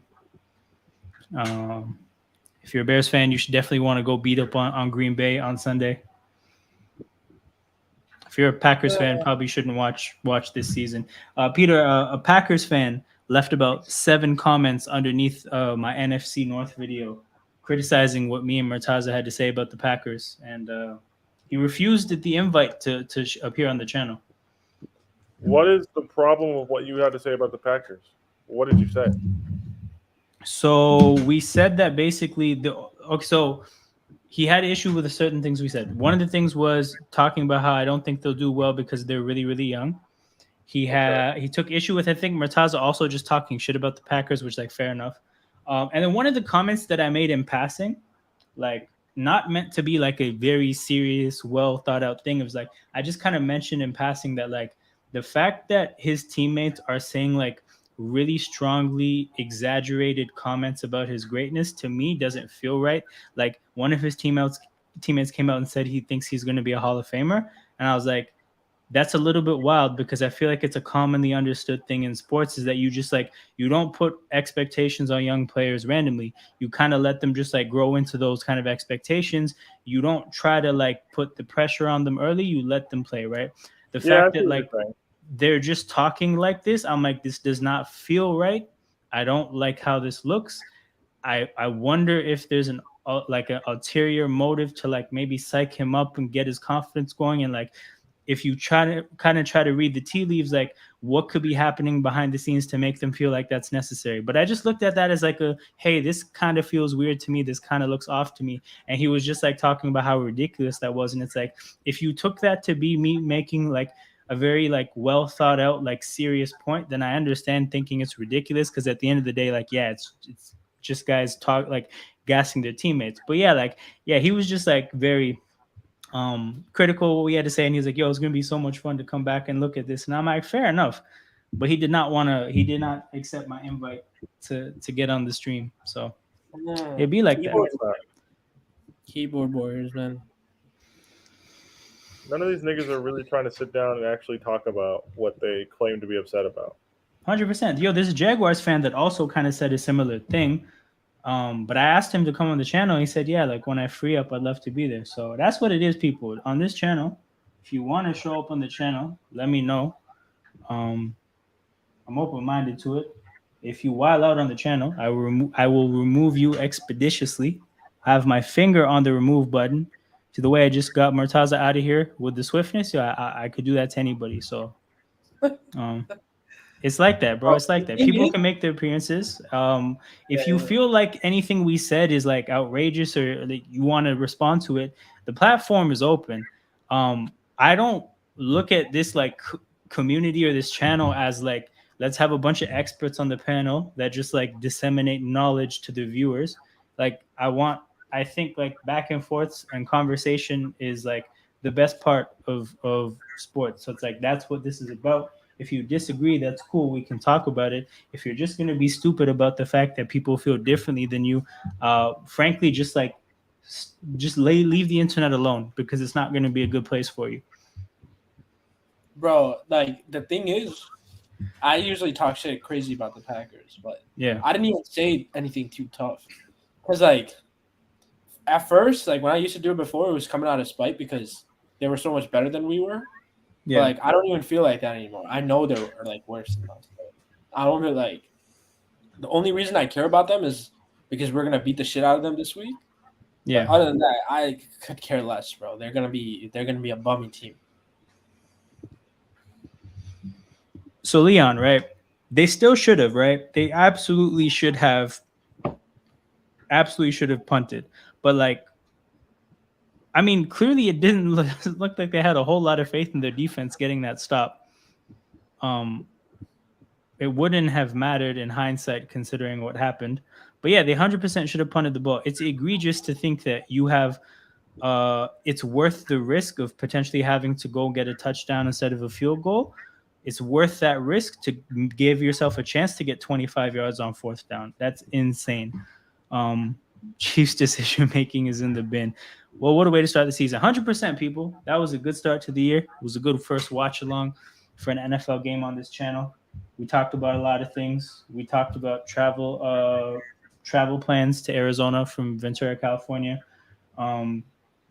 We talked about Deion Sanders and Shador Sanders. We talked about Travis Hunter. We talked about the game that was at hand. We talked about how to unban somebody on YouTube. It was a good time. A lot of things were covered. Again, more of the same people going forward all season. As the season gets more and more meaningful, these watch longs will still be here. Hopefully, the watch longs get bigger and bigger. If for that to happen, I'm going to need your support, people. I'm going to need you guys to like the video, run up the likes, run up the subs. The more active we can get the chat, the more people we can get in the audience, the more like different people we can get on the panel, the better these streams can get. So make that happen, people. We're gonna check out right now. We're gonna get out of here. I got a stream coming up on Toronto Hoop Talk in about 5 hours. I'm gonna get up at an ungodly hour to watch Canada versus Serbia because my Team Canada content is doing really well. Dude, fuck that. So if for some reason you're watching that game, come check that shit out. But I'm assuming most of you guys aren't. So yeah, I think Friday night or Saturday night I'll be back on this channel talking football. Make sure you guys stay tuned in. More content to come. We are out.